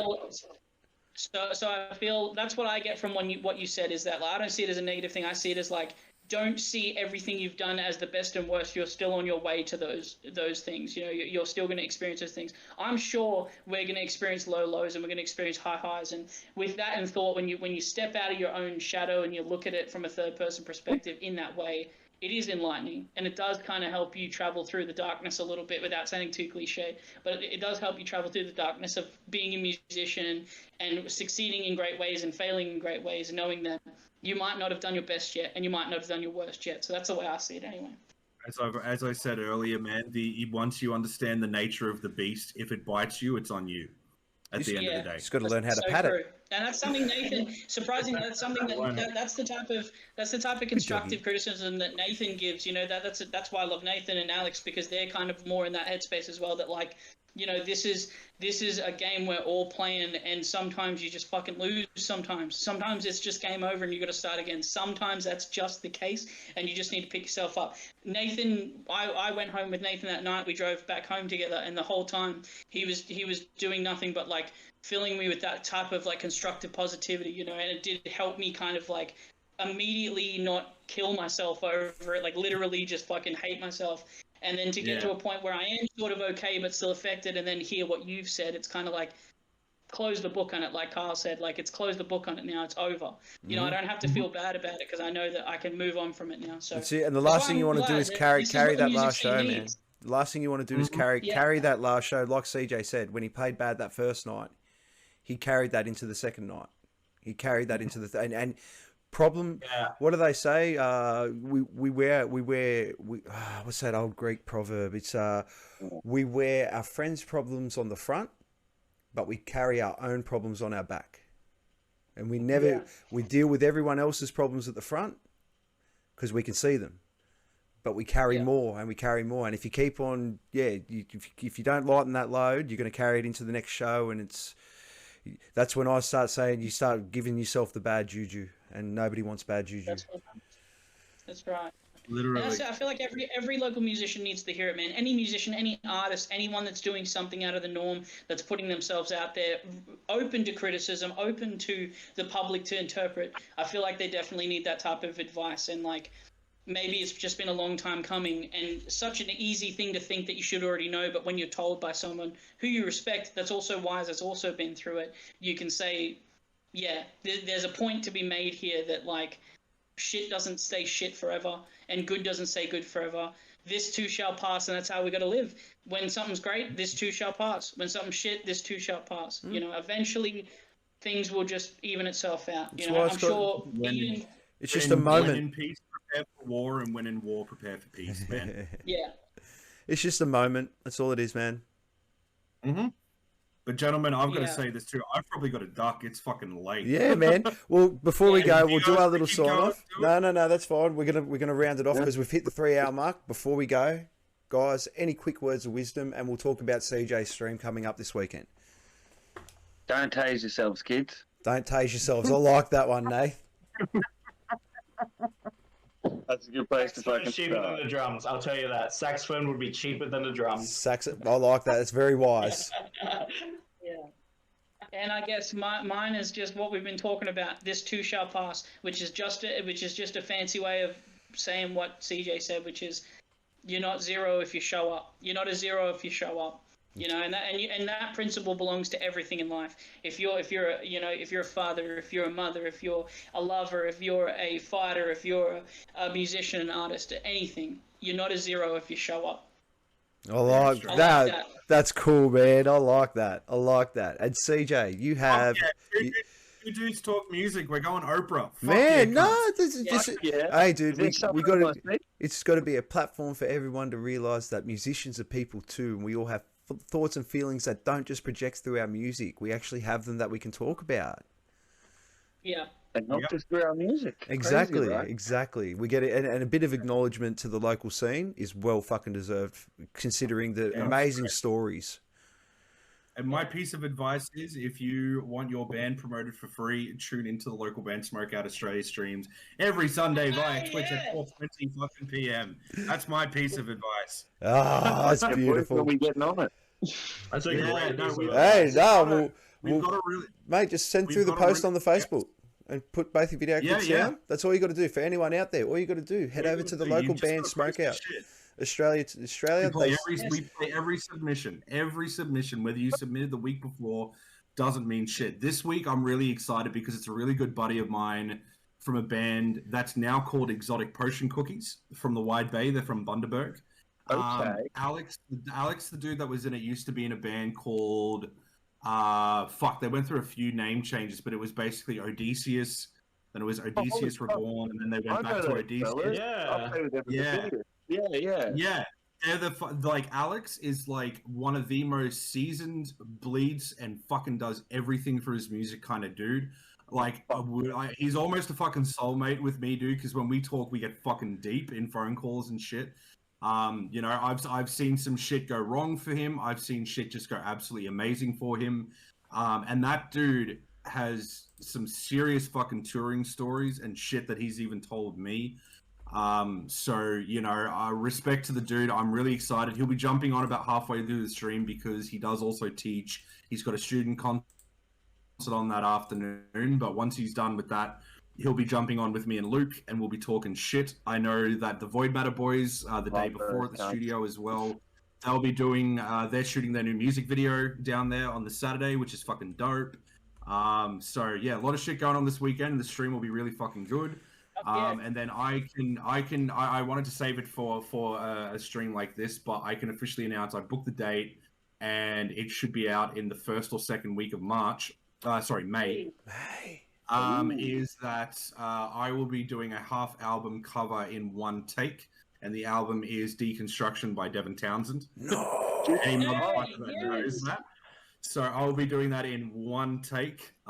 Please say you're live I've streaming booked that. in the date. No, it will be recorded, but it will be in one full take. Oh. I'm keen You for have to that. stream it, Love so me some now you're Devin not Townsend. bullshitting, bro. No, Yeah, I'm gonna do a reaction video of it. I'm gonna do a reaction video of it. that's true, and that's the other thing. That's the other thing I'm thinking of, if I should stream it or not. I don't know. I don't know how I could do it with what I want to do, but yeah, it's basically going to be a one take thing. And if anyone even knows like the first fucking 4 songs of the album, it is fucking stupidly hard. So, Man, so count me in. I'm fucking keen for that. Wow. sorry, I've got that coming up in a month. You've too, said so it now. You've said it. Yeah, I haven't made it public. I've been working on this for about the past 4 months, 5 months now. I've been working on this shit. So, and it's alluding to a new series, because what I'm in talks with at the moment is trying to get the 2 drummers that recorded that album, Ryan Van Pooteroyen and Dirk Van Buren, and myself, to sit down and have a quick 15-minute chat as well about how they recorded the album, all of that kind of stuff as well. So it's alluding to a new series that I'll be doing like one every 6 months. So this is the tester to see if that fucking works. If I do it well, I'm happy with it. The next album I'm going to do it in its absolute entirety is LD50 by Mudvayne. No! Fuck, get fucked. But also, underrated now. Are you gonna do the full album one take? Like, do you hate yourself? Full album. Like, No, that's not rough, yet. brother. Not yet. That's rough. Not yet. That's You a give me fucking time. I'll probably crazy album. call you and be like, Nathan, I hate myself, cunt. What the fuck did I get myself into? Dude, I'm half getting goosebumps thinking about it. That's one of these drums. jeez. The whole point is doing that, and then hopefully I might be able to get Matt McDonough to sit down and have a chat. But we'll see. We'll see. I've got to find a way to even get in touch with that motherfucker. But yeah. So yeah, it's basically picking an album, and every 6 months playing it from fucking top to tail. And I might be pulling off a second one as well at the end of this year as well, alongside the LD50. But we'll see how much gas is left in the tank by the end of the year if I can pull that one off too. Yeah, see how good LD50 first. That's a pretty fucking gnarly album to be taken on. Yeah, dude. The one that's in the back burner for me, I'm not gonna lie, is Meshuggah's Eye.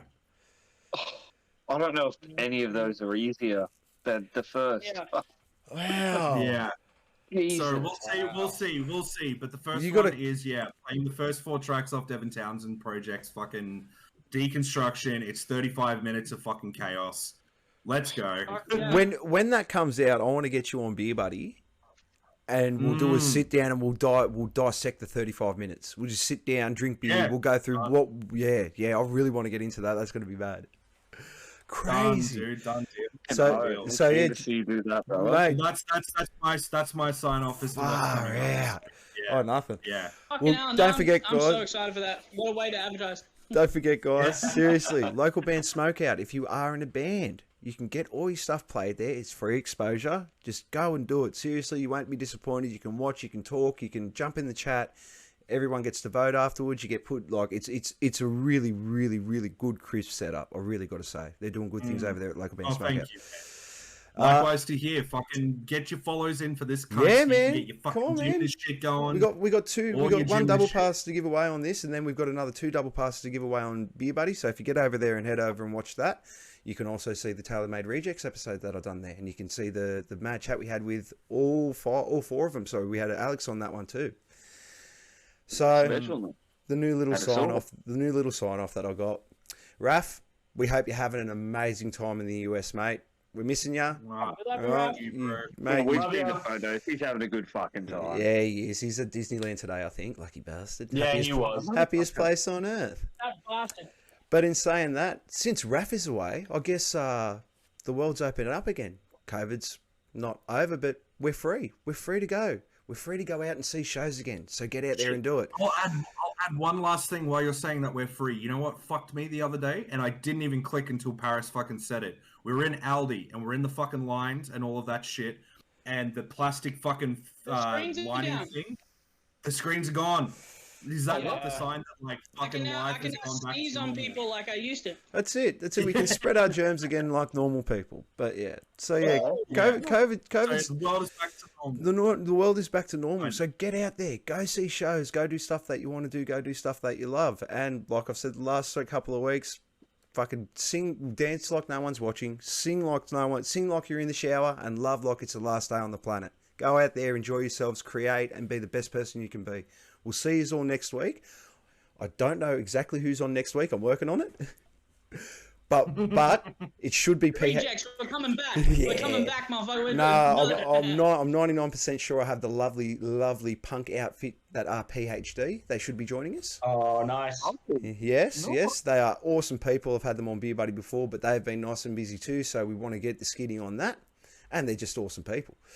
So, so gonna spread some germs at Knotfest. Yes, you are, Bonesworth. To all you lovely people that jumped on and followed us tonight, thank you very much. It means the absolute world to the Two Dudes Talk music crew here. We really appreciate all you guys tuning in. Go out there, listen to local music, all right? Take it easy. And to finish off tonight, we're going to give you Tailor-Made Rejects, Fading Colours, the song that started it all, the video clip that started it all.